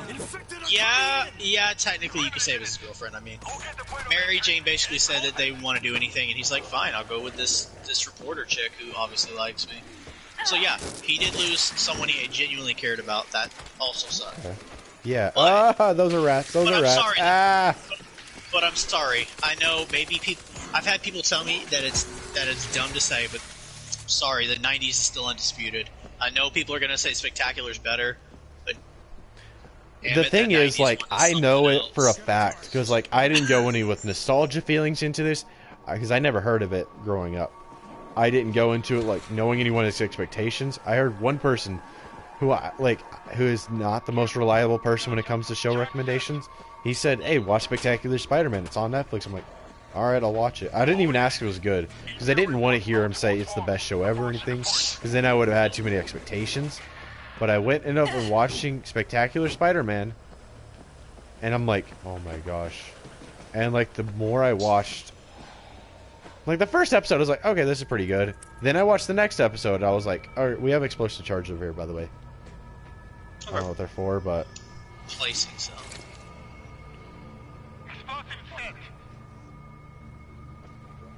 But yeah, I knew people were gonna be like. Oh my wrong, gosh! Like, No, I was 23 when I watched Spectacular Spider-Man, or 22. I don't remember. Yeah, And it's the best. 18. Your age has nothing to do with this. You said Ultimate Spider-Man's the best? That's the best. Hold. Who said old? Oh, Luca. Someone said Ultimate. That's Okay, the one here's the with problem. White Tigress, right? And Sam Wilson and Sam Alexander's Nova. Yeah. It's Okay. it's fun, but it is nowhere near the best. Look, don't get me wrong. I know that it hasn't aged well because of currently what the actor has done, but I actually really do like Spider-Man and the Television show.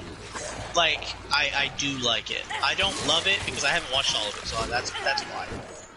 It did take me a minute to be like, oh, okay, he's the leader of a team. I have my beefs because I don't love Sam Alexander's Nova as much as Strider. So, but I actually like him as Spider-Man. Now, I can't say because I haven't watched all of it. Okay. But Ultimate gets hated on, and I don't. From what I've seen, I don't really understand it. It's not great. Like, it's fun, but it's not like amazing, I will say. And I think that cause it's targeted at a very young audience, and I think a lot of people want all superhero stuff nowadays to be targeted at like older audiences, and so they watch and they're like, it's so terrible, it's so goofy, too many jokes. I'm like, yeah, but it's target. It's not for you. I hate to say it, but like the MCU, it's like, oh yeah, it's not for me. Like, yeah, I get it. Like, you want your Marvel characters, you want more Marvel characters to be for more wider audience. I get that complaint. But with Spider-Man, we've already had a wide audience, like, for different target things in live action and animation media. We can have one for kids. It's fine. Oh. That is a good take. Luca, that is an amazing take. Iron Fist and Luke Cage were great in that, and Deadpool was actually really well done for a G-rated thing. It was actually G-rated. So that's why a lot of people are like, it's too corny. I'm like, yeah, it's G-rated. There's not a lot you can actually get away with the G rating. I see a hider. And like, I'll tell you something. I'm not sure if you're familiar with. You watch the Marvel Netflix shows, right? Some of them. I haven't seen Hawkeye or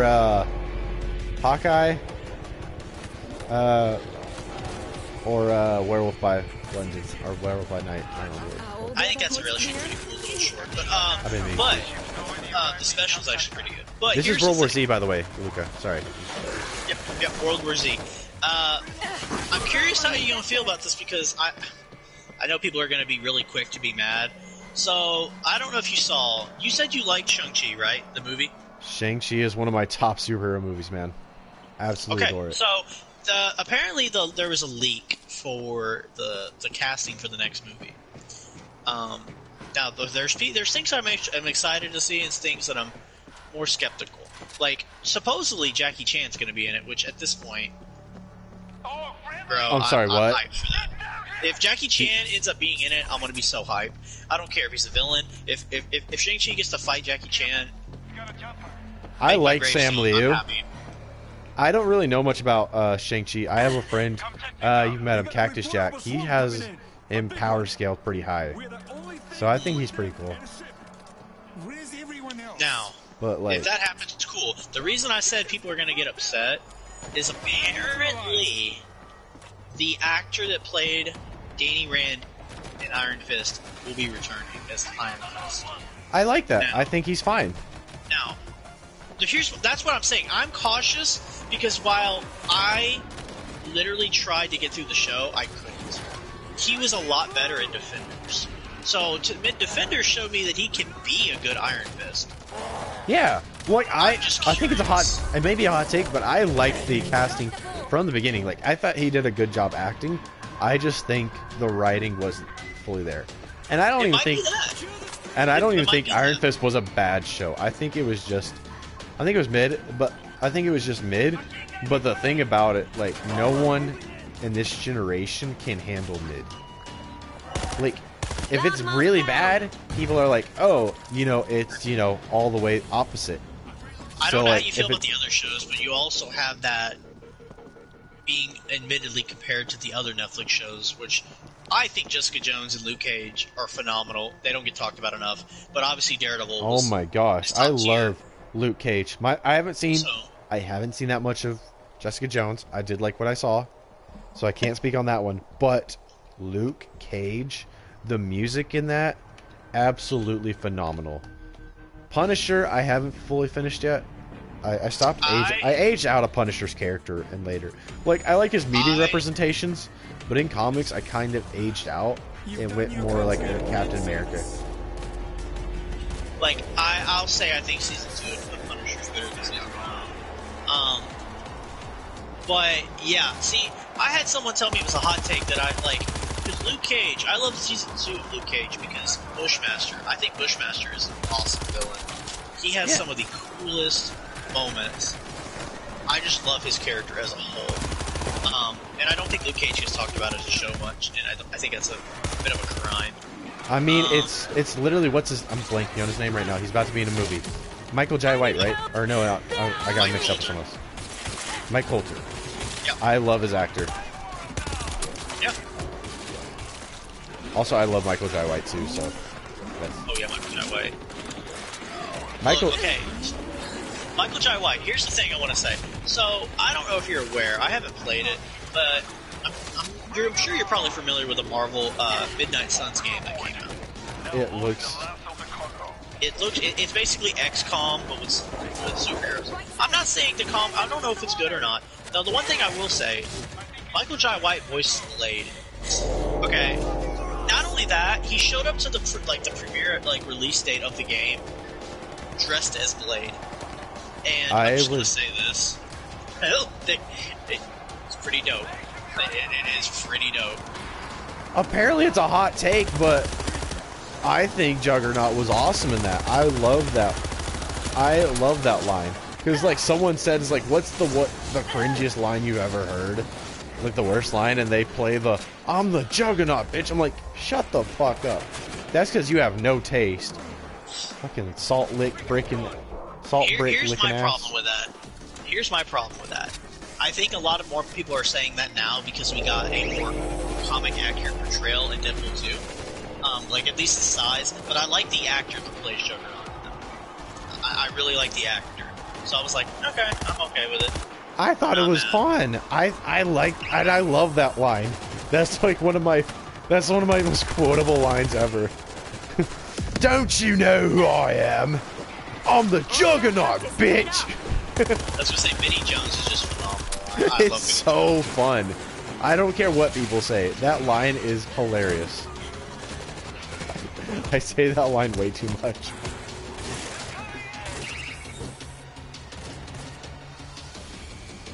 That is hilarious. The fact that they quoted an abridged series is hilarious.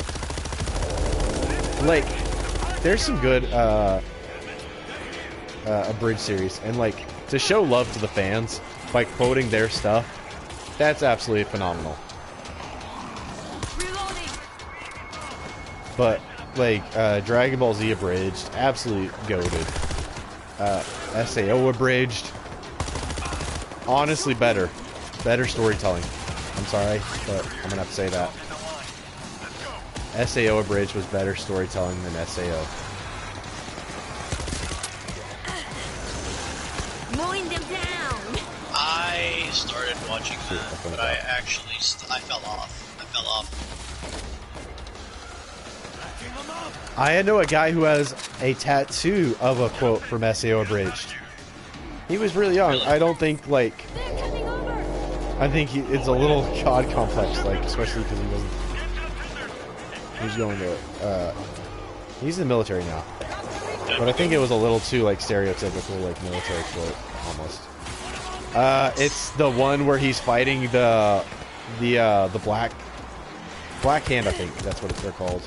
The 4-5 mob, and they're teasing Sasha, and he's like, You see, girly, when your level's high enough,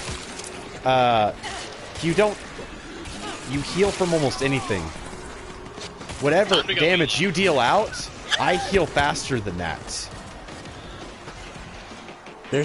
But it's the quote that, like, I don't remember exactly how it leads into it, but I know it leads into this quote that he has tattooed. There's no need to wonder where your god is, because he's standing right here. Jeez. That's it. That's. I couldn't remember the full. And he's fresh out. Yes, he has that tattooed on his bicep, and it's not. And it has like this scenery with it that doesn't even match the scene. He has like some trees next to it, but it's like pine trees. When they were like in the meadows when he said it, I was like, oh my gosh, this is so tacky. But it is pretty cool. Time to go, Eli.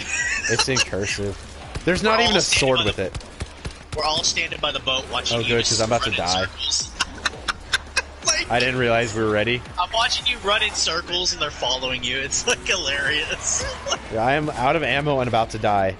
Yep, let's get to this boat and we can head out. Okay, thank goodness. Oh my god! No! I thought it was the gate! I almost died again.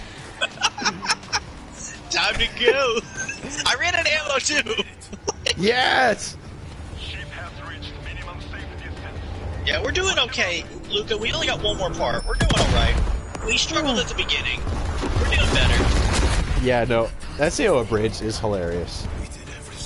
Dude, Sashi's death in that, like, almost, like, was so much more emotionally impacting, too. Oh, the Christmas episode, I wasn't a big fan of, like, the live-action parts. It's funny in concept. It just felt a little outdated nowadays when rewatching it. But Sashi's jokes were absolutely hilarious in that second episode. When she's sitting in the cafe and she's like, nice to meet you, Kirito. It's like, oh my god, what the hell is that? He goes, oh yeah, she lives out in the boonies, so, you know, her connection is absolute shit. And, like, they start talking again, and Sashi says something, and then she starts glitching out. And then it cuts to the leader, and he starts, you know, like, his signal starts cutting. And they're like, oh my god! Everyone in the tavern's freaking out. It's like, it's contagious! Oh my god! Everyone run! and someone goes, grab the women and children! Yeah, we'll use them as a human shield! Jeez. Shit was lit. Eli, you got beat by the AI. I wasn't even paying attention, I'm not gonna lie. I'm just here for the laughs and the funs. I'm here for the conversation, because that's what carries this stream at this point. See, if I want to watch an anime about like a video game, I'm just gonna watch Overlord. I'm just gonna watch Overlord. Like, have you seen season 4? I have not. I'm behind. So Overlord. Behind. Have you seen season 3 though? Nope. Oh my gosh. Behind. How have you not seen season 3 yet? I haven't gotten around to watching it. I watched the first 2, like, basically binged, and I haven't started 3. Season 3 has the best villain moment out of any anime. Really? Yes. Like, he goes full villain mode in season 3 for a full scene, and it's crazy. I'm used to just talking about the first season because I've shown a few people that, and a lot of them, for some reason, just want to stay on the first season, which I don't get. I don't blame them. The first season's great. Season 3 is so much better for Overlord. I'm like, I really want to tell you about what happens, because I talked to you about this before, and you're still behind, and it's like, come on, you need. Yes, I don't. Well, here's the thing. So I don't have access to it. Like, I used to have. I had a premium. Crunchyroll is free. Okay. I didn't know that. I had a premium account from a friend, and I used it religiously, and I didn't know it was free.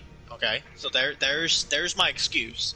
He stopped paying on it, and then didn't tell me, and I logged in one day, and I was like, oh, well, that sucks. The only thing, like, for Crunchyroll is ads. There's ads for That's fine.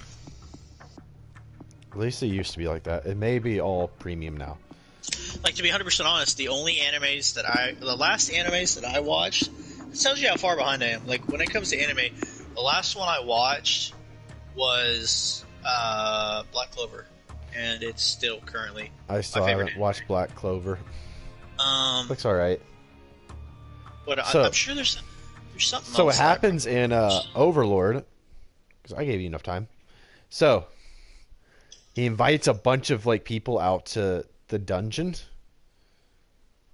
to like you're not wrong. I have a premium Crunchyroll, so I'm glad now. But like he invites a bunch of people out as Momon to like his the whatchamacallit to the dungeon, like the castle. And he's like, I'll pay anyone who like finds anything. But like apparently they have like I don't remember exactly what, but he set it up. Or I don't remember exactly how it goes. I think like someone gave him special permission, but they didn't actually have that. Like a politician sends him out there to invade the tombs of Nazarick. Okay.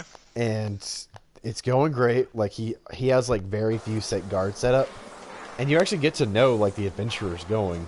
Like they have a whole episode dedicated to these like one of the adventuring groups, and it's so stereotypical. It's like, hey, I'm the ladies' man. I like to bone ladies, and I like my girlfriend, and I will never cheat on her. Yeah, I'm the girlfriend. I'm the cleric who's the only cool part of this group. And then you have the girl come in, and she's like, oh my gosh, just remember, guys, I'm doing this for my starving sisters, because my abusive dad doesn't care about it. And they have like zero personality, and it's like, I really don't care about any of you. Especially the girl with the two sisters. Oh my gosh, I actually hated her and her two sisters. Because like they're like at the very end, they're waiting for her to come home, and they're like, I'm gonna be the one to sleep in bed with Sissy tonight. No, it's me. Maybe we can share. I'm like, oh my god, I genuinely hate you. Like, you don't. You genuinely are just robots. You're not even people. Like, you're that unhuman-like as characters. So they get invited. He posts like a few sentries out, and they start like, oh, this is easy. Like, we're starting to find treasure. And then they start springing the traps on them. And oh my gosh, it's terrifying. So there's like this character they've never shown until like season 3, because like they say it like in like the first episode, they're like, oh yeah, invite all the floor captains except for these two, and one of those is a giant cockroach king with like millions and millions of cockroach babies, like regular sized babies, cockroaches. And then like that adventuring group that went into that one, they're like, oh, we could just leave. And he's like, oh, no, you're going to miss the feast. And they're like, we're not really hungry. It's like, I wasn't really going to feed y'all. He's like, we don't really get a lot of food down here. We actually have been resorting to cannibalism lately. He's like, oh. Oh. Where do you need us? Then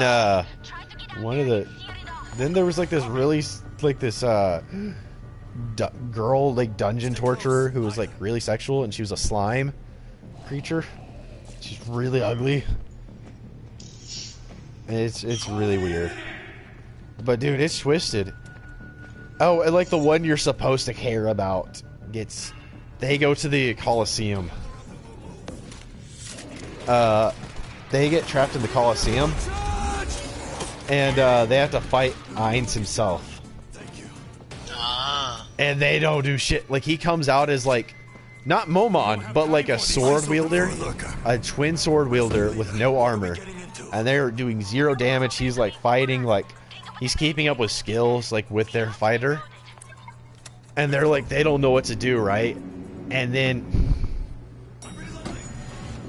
no, you really wouldn't like her. Trust me, Luca.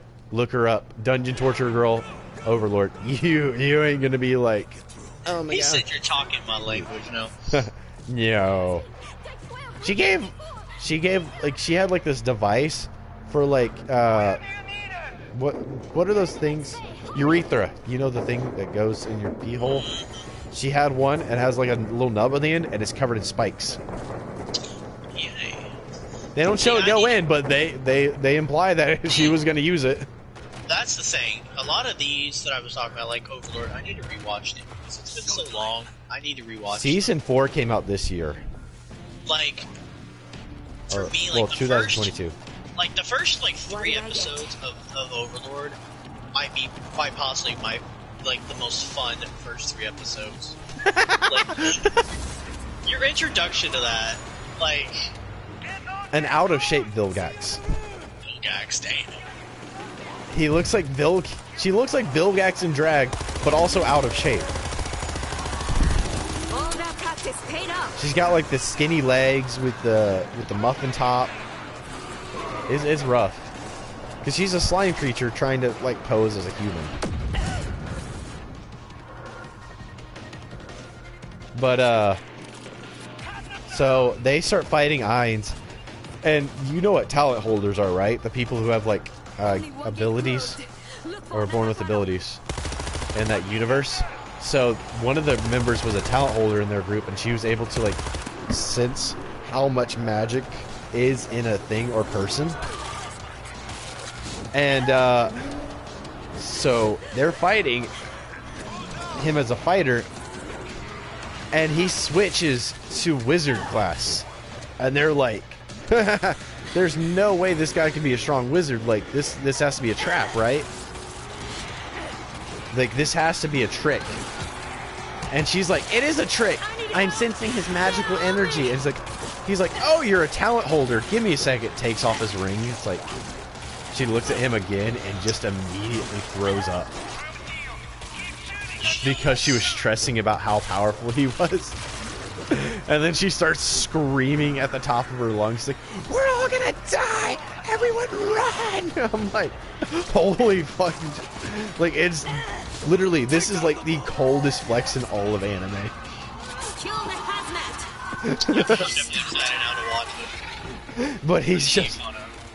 And you're like, you see like how much power he holds. It is crazy. One of the best moments. I definitely need to get caught back. Oh yeah. So and then like the other team, like the one that stays on the outside, fights the maids, and they're getting absolutely no. Sorry, they summon warriors to fight them, and they can't even hold themselves. They can't even hold up against the warriors, while the maids are like, We must try. like barely even doing anything. Like they're just watching, and they're like, "Oh, you can't fight these undead skeletons. You wouldn't last 2 seconds against us, like at all." Just the flexes in that one is great. Then there's one team, like the most powerful member had like a bunch of elves with them for healing and magic support, but he dies to Hamsky. Because Hamsky trained as a warrior. You remember Hamsky, right? Vaguely, yes. The wise king of the forest. Yeah. He doesn't know he lost to the wise king of the forest. He thinks, like this giant asshole who's like super powerful, thinks he lost to Hamsky. A joke character. And that's hilarious. Yeah, see, I definitely need to rewatch this. The problem is, I'd watched like the first season, and then I'd watched the second season, and then I took a break because I was like, okay, because I don't have the skills of people like 21 movies at once. I just can't. I can't either. I feel that. So I started like OG Naruto, and I'm trying to watch that. So that's a bit of a whole task and a half. OG Naruto is goated. I love it. It's just, like, for me, okay, so, I'm still relatively new when it comes to anime. So, for me, the length of some anime is a bit of a learning curve. You don't have to watch Shippuden. Shippuden's good, but it's not a necessary. Like, that's what I'm saying. I'm slowly getting around to, like, how long, like, anime tends to be. But, just like I said, like Naruto, like, I've always wanted to watch it growing up, and I was like, I need to watch it. And then I see how long it was, and I was like, alright, I'm gonna wait till I have nothing else to watch but this. It's 300 episodes, right? Yeah, it's a minute. Like, and I took a break again because I was like, I just knew stuff was coming out, which that sucks. Like, I'm literally still very early on in OG Naruto, and they're like, well, you need to watch it, because everybody was telling me to watch the sequel series first, and I was like, well, wouldn't it make more sense if I watched the original Naruto? And they're like, yeah, no, you don't whoever have to. told you to watch yeah. Shippuden first. Like, I thought, I didn't really care about the direction Shippuden went with, like, his power system. I'm not gonna lie. I like the diversity of powers with OG Naruto, and I think Can't let that happen again. So I think they should have done it more like Harry Potter, where they like each character like broke out like more unique. Like, I'm literally still early on. I'm just now after the exams, so I'm not very. Have you got to the invention? Have you got to the Rasengan yet? I think so. Okay, so you're Too close. Way too close. I think so. Maybe not. Hold up. What do you think of the third Hokage so far? I haven't had enough time with him for me to give, like, my take on it. I don't think you're that far in. I think you're at the first exam. That's what I'm saying. I don't think I'm that far in. Like, I'll just give you a test. I have not seen a whole lot of episodes with Orochimaru. That just tells you roughly, and I've had enough to tell. So he hasn't had his villain moment yet, has he? Like, where he just comes in and he's like, you haven't seen his schemes, have you? No. Like the most impressive thing that I've seen so far, and I'm not an anime expert, but I was like, why is Kakashi scared to fight him? Like, because at this point watching the show, it's like, I'm not saying he wouldn't have tried to fight him, but it looked like he was not scared, but he's like, if I fight him, I'm gonna die. Because Kakashi's not that powerful in the beginning of the series. Also, Orochimaru is one of the legendary 3 Sannin. He was trained directly by Lord 3. Lord 3rd. Okay. I figured there was something I didn't catch. I was like, dude, at this point in OG Naruto, like, Kakashi is that guy. So, like, he is that guy. Alright, so Kakashi was trained by Lord 4th, the 4th Hokage, who also was trained by Lord 3rd. But yeah, no, the legendary Sannin got their nickname for being some of the most powerful motherfuckers in Naruto. So that's Jiraiya, Tsunade, and Orochimaru, who not only was just like a powerful Sannin, which very few hold that title. Like, that's like Kakashi is not a he's a Junin. Or what is that one called? What is the one with the J called? I forget. I think yes, it is. I might be remembering it wrong. There's a Chunin. Right. No, Jonin. He's a Jonin. Okay, well that's what I'm saying. So, like, there's only 3 people who hold the title of Sannin. So that's why. Go ahead. So that's why people are afraid of Orochimaru. He is one of the only 3 to hold the title of Sannin. And then on top of that, on top of just being one of the most badass ninjas ever, his experimentation and with science and manipulation of chakra through unnatural ways have gained him like some of the most insane abilities and power. Oh my gosh, that was a heat-seeking one. It's so let's see. So that's a little bit more, because like I said, when I'm watching it, you know, I was wondering how powerful Kakashi was, because at this point in the series, there aren't many people that can stand up to him. So when he was protecting Sasuke, when he was like healing, Orochi's just standing there, and you see Kakashi ready to fight, but you can see in his eyes that he's like, I don't want to have this fight. Like, I'm going to fight him, but I don't think I'm going to survive this encounter. And even Orochimaru's like, you realize if you fight me, you're going to die, right? Kakashi was not the most powerful character in the beginning. He actually has a lot of growth in that series. Because Itachi was more powerful than him in the beginning. Can't let that happen again. Orochimaru was more powerful. He becomes more powerful than Orochimaru in all these characters. But like I in think the that's beginning, why it threw me off though, because that was the first time realistically that I'm like, oh, like when Orochi said, he goes, if you attack me, you're gonna die, and I could see it on Kakashi's face. I was like, he's bullshit, he's BSing, right? Like he's got to be bullshit. And you can see in his eyes that he's not. Like, no, I won't. I probably won't win. Orochimaru is not only like super strong with chakra, but he also has like these super crazy hacks. Like he has some of the best hacks out of any ninja. Yeah, no, he's literally insane. He's not, even when he wasn't the strongest, his hacks and survival ability was crazy. So yeah, I'm Jiraiya. Are you talking about the old pervy guy? Because he's cool and all, but like he's a badass too. Because like he's a cool guy so far, but like I wouldn't have had him as extremely powerful. Like that's not what I would have seen. Okay, get off of me. Oh wait, no. Lord Fourth didn't train under.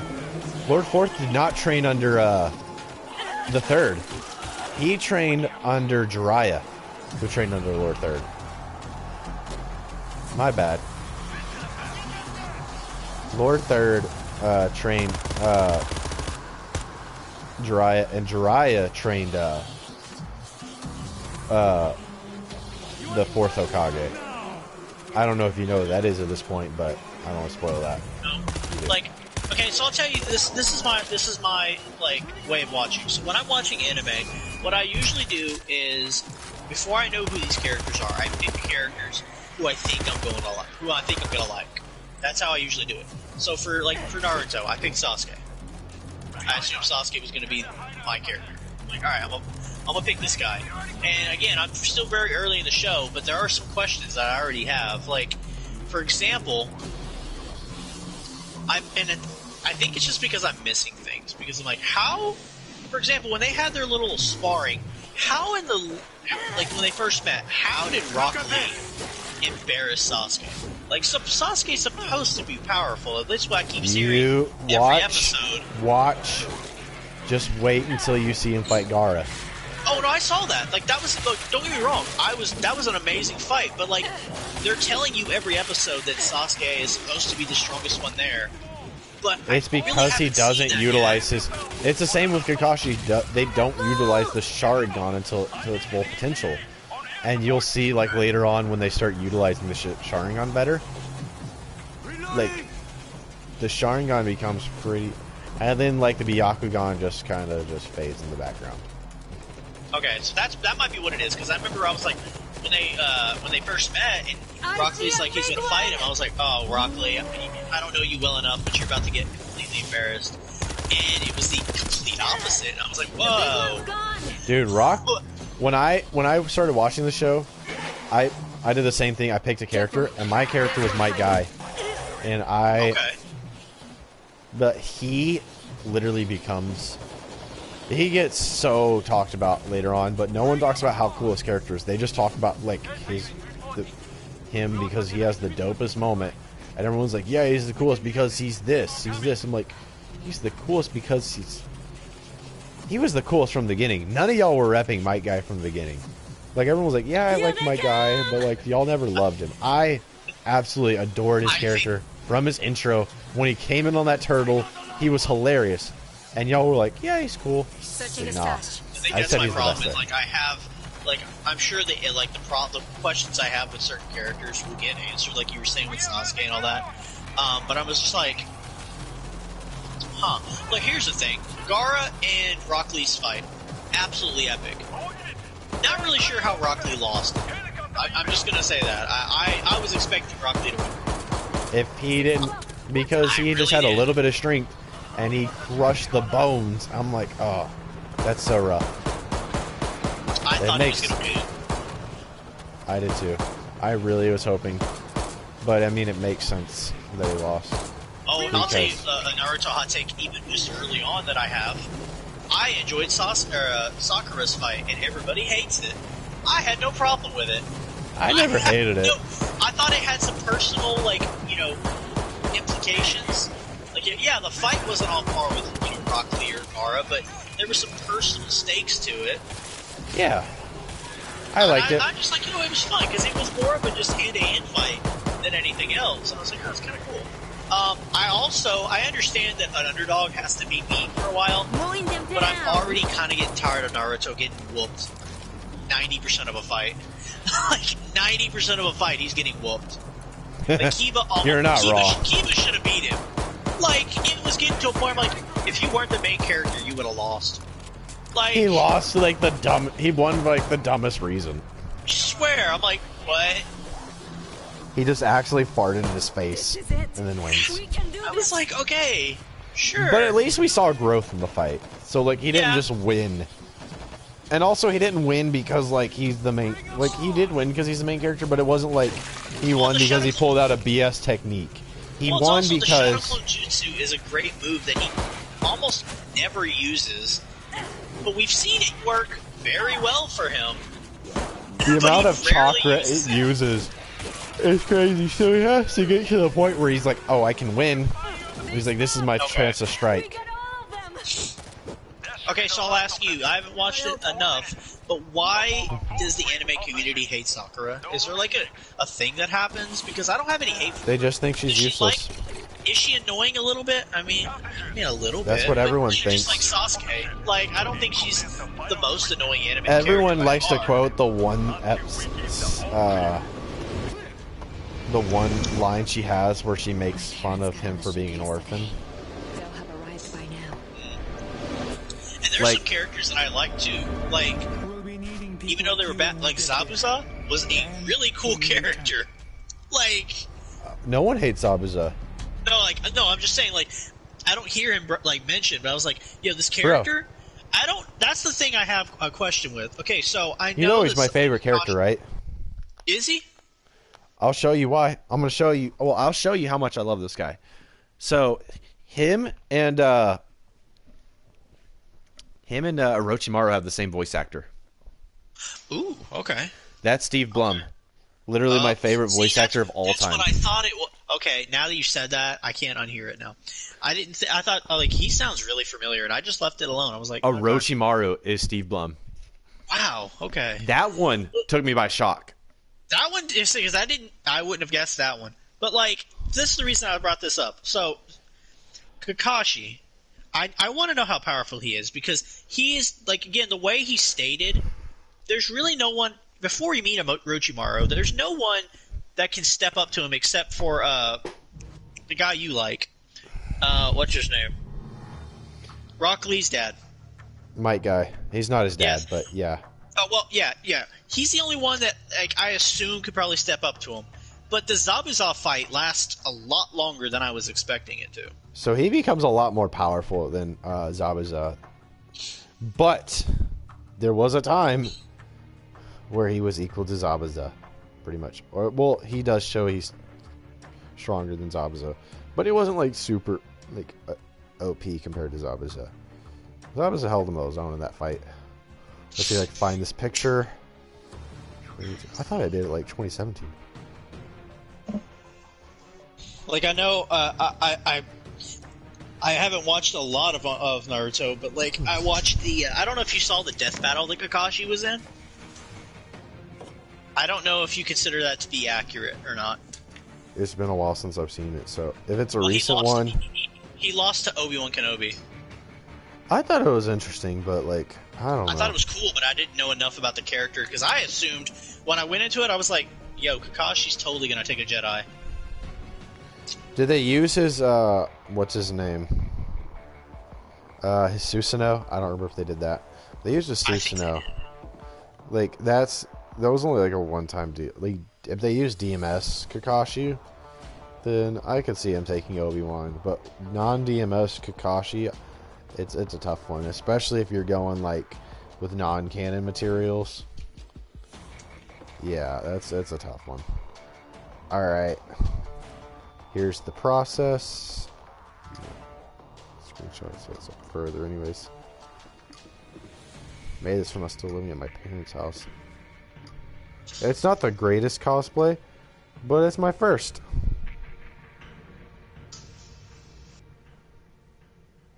So here you go. I'll send it to the movie group. This is my first cosplay. You see when it pops up. It's blurry photos because. Honestly, though, I kind of dig it though.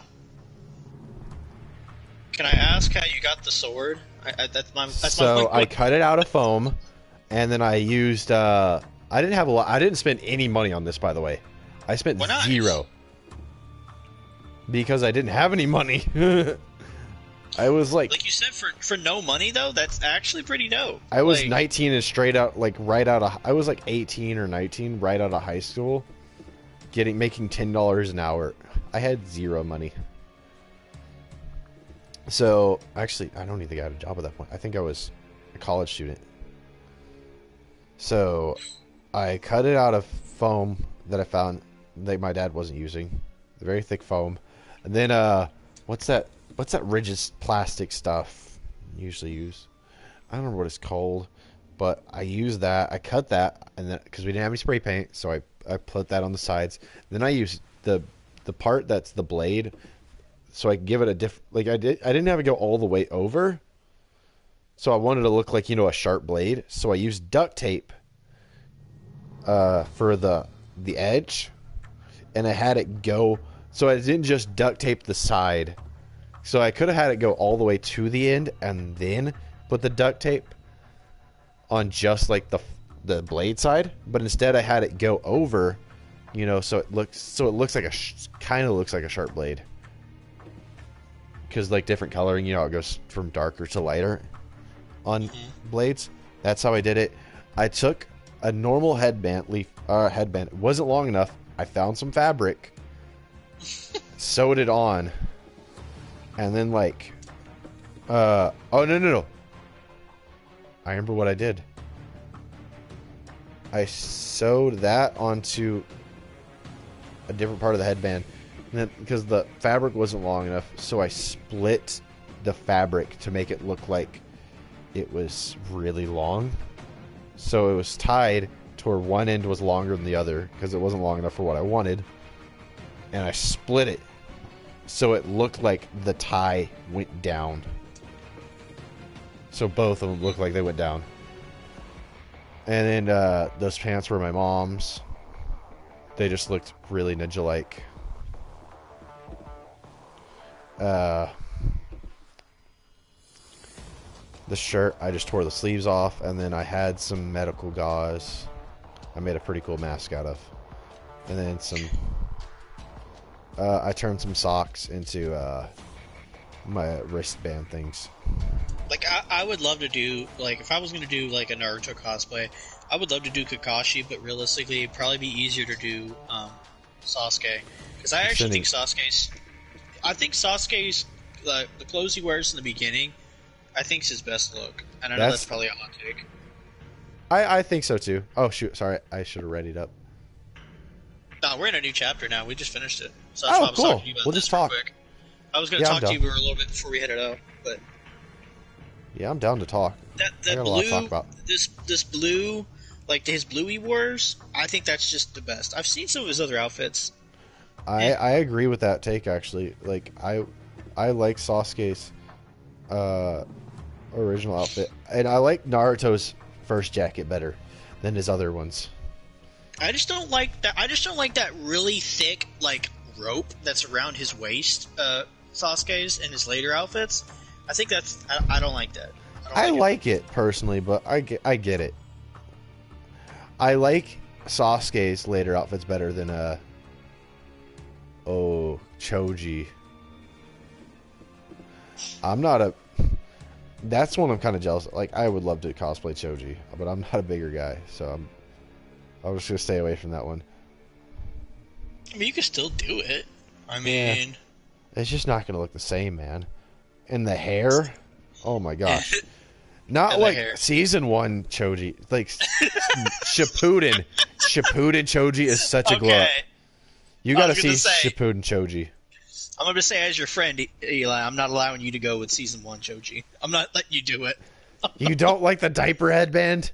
I'm not letting you do that. No. The thong band? Ooh, I know this will probably trigger people if they're into anime.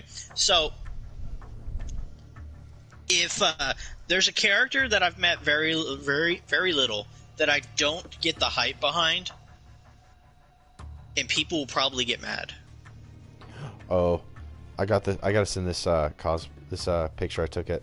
I do not like Neji so far. I don't. I like the other girl. I think she's the better character. You're not supposed to like Neji in the beginning. That's really the point. That fight between Neji and the other girl, it's just hard to watch. It's not fair. It's not fair. It's not. So,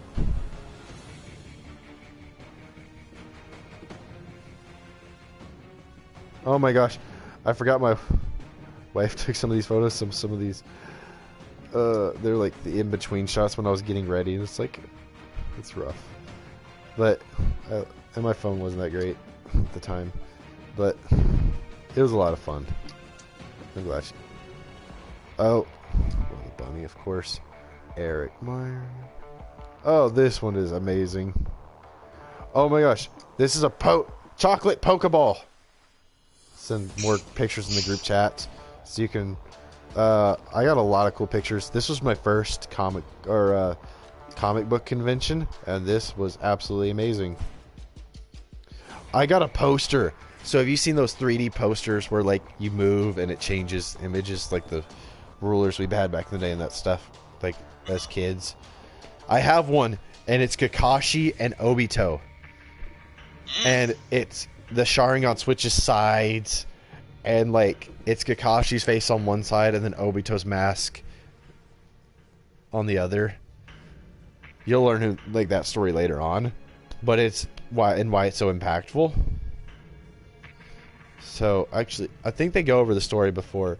So Obito was on Kakashi's squad. And I don't know if I could sell that story. So I don't know if that's a spoiler. But oh my gosh, it's such an impactful story. Well, I won't tell you I've already tried to trigger Naruto fans by just saying things even though I have no context. Like I've already said, you know when you do that just to troll? I'm like Orochimaru is the best villain in Naruto, and then I keep getting told a character named Pain, and I was like, I don't care, it's Orochimaru. I like Orochimaru. Like I don't know if I like him better, but I can see why people like Orochimaru better. Okay, that's the weirdest thing. I'll try to send a picture in the chat. I did a video a while back. So when I was going through my boxes, I didn't realize I have a Naruto figure and an Orochimaru figure, and I was like, I guess I should watch the show so I know who these people are. Oh my gosh, you have those? That's so dope. I want that. So, oh, by the way, Obito, where do you think Kakashi got that Sharingan? Yeah, he's not an Uchiha. His last name is Hataga. He was a Jonin level before he got that Sharingan, which is crazy. Like, he is not like a super strong ninja because of the Sharingan, but he does utilize it pretty well. But no, he inherited from a comrade. So that picture is pretty deep. I also have one where it's the Green Ranger and the White Ranger, and they're like standing in front of standing with their back turned, looking like over the shoulder, and then like it's the Megazord behind them, and it's like probably, but hey. Let's see. I'm gonna try to send you a picture of this figure if I get it to stand up. I'm missing a piece. I know where it's at though. I got told I tell too many spoilers. I mean, probably, but oh well. I'm not telling. Like, I'm not going to tell them anything else. Okay, here's my thing. The show's long enough. The show is long enough that by the time I get to it, it probably won't be a spoiler. I'll probably forget, and then I'm like, "Oh, that was cool." And then I'm gonna be like, "Hey, Eli, look what happened." And you're like, "Yeah, I told you that." And I'm like, "Oh, I forgot." Like, if you don't want me to say anything, like I'm one that's never minded spoilers. Like, I just don't give enough shits. Unless it's like a really like well told story. Nice. That is dope. I'm blanking on your name. I'm horrible at name, like I said. I love cosplaying. It's been a lot of fun. But yeah, no, Zabuza was my start. I'll send you this figure real quick, and I'll probably head out, and you can close your stream if you want. We can pick this up on TikTok like we usually do. I'll let you know. I'm gonna have to charge my stuff because everything is dying right now. But I want to hear what you think of this figure. It's missing one of the pieces, but I know where it's at. I'll just send it to you personally because I guess they probably won't want to see all these. Figure and see what you say about it. I bet I'm gonna send you some pictures from my con because I actually took some pictures with some Naruto cosplayers. So this is the figure I sent you that when it goes through, I found it in a box and I was like, huh.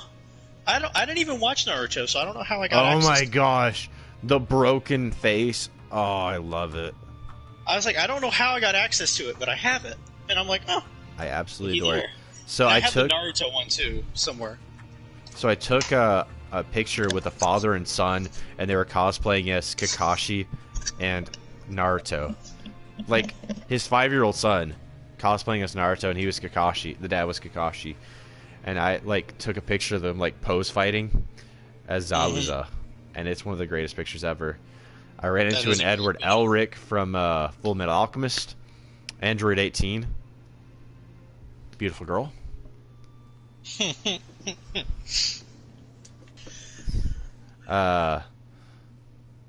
Tommy and Jason, Red Ranger and Green Ranger. More common to the Power Rangers. This is like the most Power Rangers I've ever seen, and this was like before I got like big into Mighty Morphin and before I watched Time Force. So there's a better picture. So here's the funny thing though. So I'm guessing by the way his face looks means that happens later because he doesn't have that when I see him right now. So, yeah, no, it does. It happens later. Bro, why he got to do that with his tongue though? I'm not gonna tell you that one. He's genuinely a creepy character. That's all I'm gonna say. So he's like his introduction is one of the creepiest things. Like when they first meet him in like the woods, he is a terrifying character. You don't know how deep that rabbit hole goes. So 18. I'm sure. Oh, Sub-Zero and the reptile one. The picture doesn't do it justice. Those cosplays were absolutely detailed and phenomenal. Oh, there was a girl from the Hidden Rain Village. She was pretty dope. She was a cool kid. I don't know. She looks like 13, but really cool cosplay. She wanted to take a picture with me. I was like, that was pretty dope. A lot of people liked my cosplay and actually asked to take pictures with that one. Not all my cosplay have got pictures. I don't blame them. Like you said, it was your first cosplay. You spent no money, and that was how it turned out. So I mean, it's pretty impressive. The Lola Bunny, that girl is pretty. The Deadpool, the one I got with Darth Vader, like Deadpool and Batman just kind of wandered into it, and that was one of the funniest pictures I got. The Pokeball I'm holding in that picture is pure chocolate, and like the inside has like these beads, and there's an actual chocolate Pokemon in there, a mystery Pokemon made of chocolate. It's pretty dope. It's just, I haven't been able to find this company again, but it's like the super dope, and the chocolate tastes really good. It's a chocolatier company that makes like super artful chocolate. Then we have Maca and Soul from Soul Eater. That was awesome. Good Freeze cosplay, Mr. Freeze no, sorry, a Captain Cold cosplay, and a really good Link from Legend of Zelda cosplay. Yeah, I see. So, by far my favorite picture is the Kakashi and Naruto with when they have the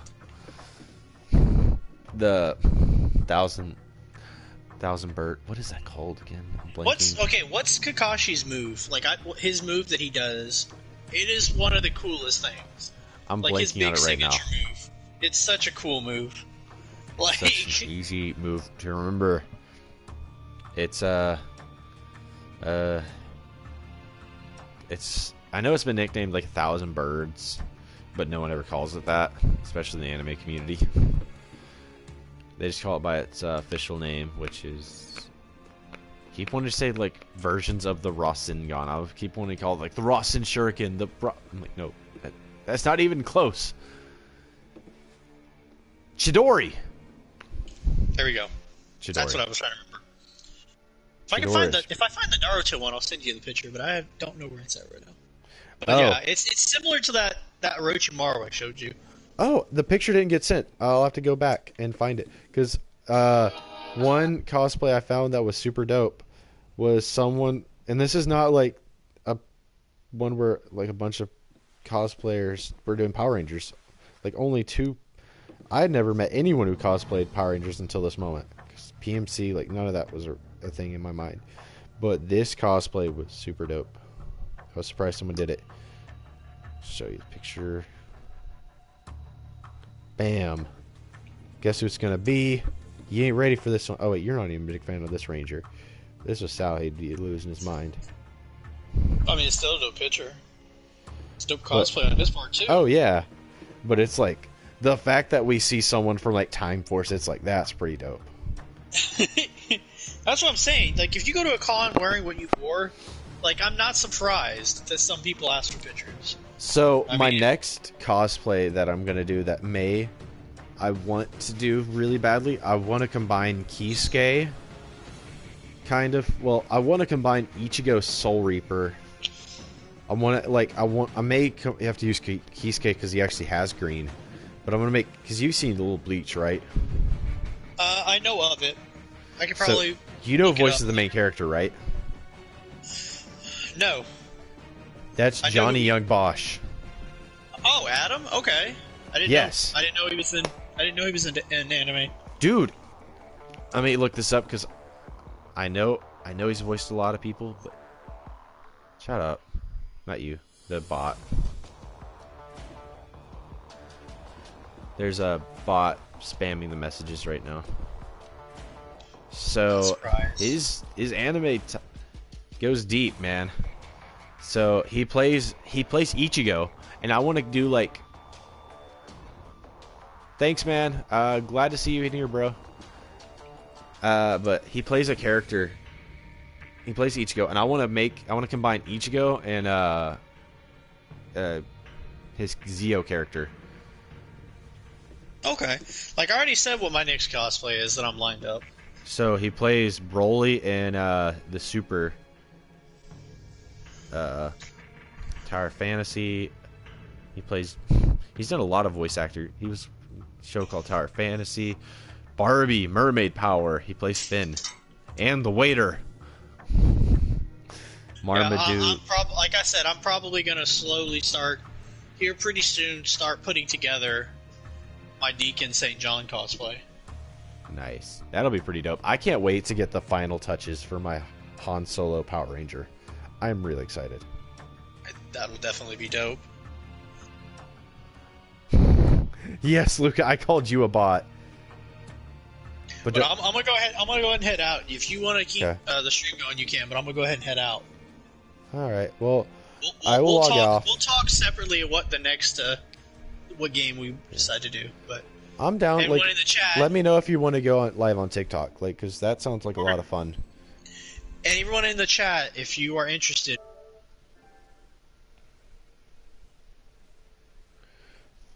Follow me on YouTube, man. All right, bet.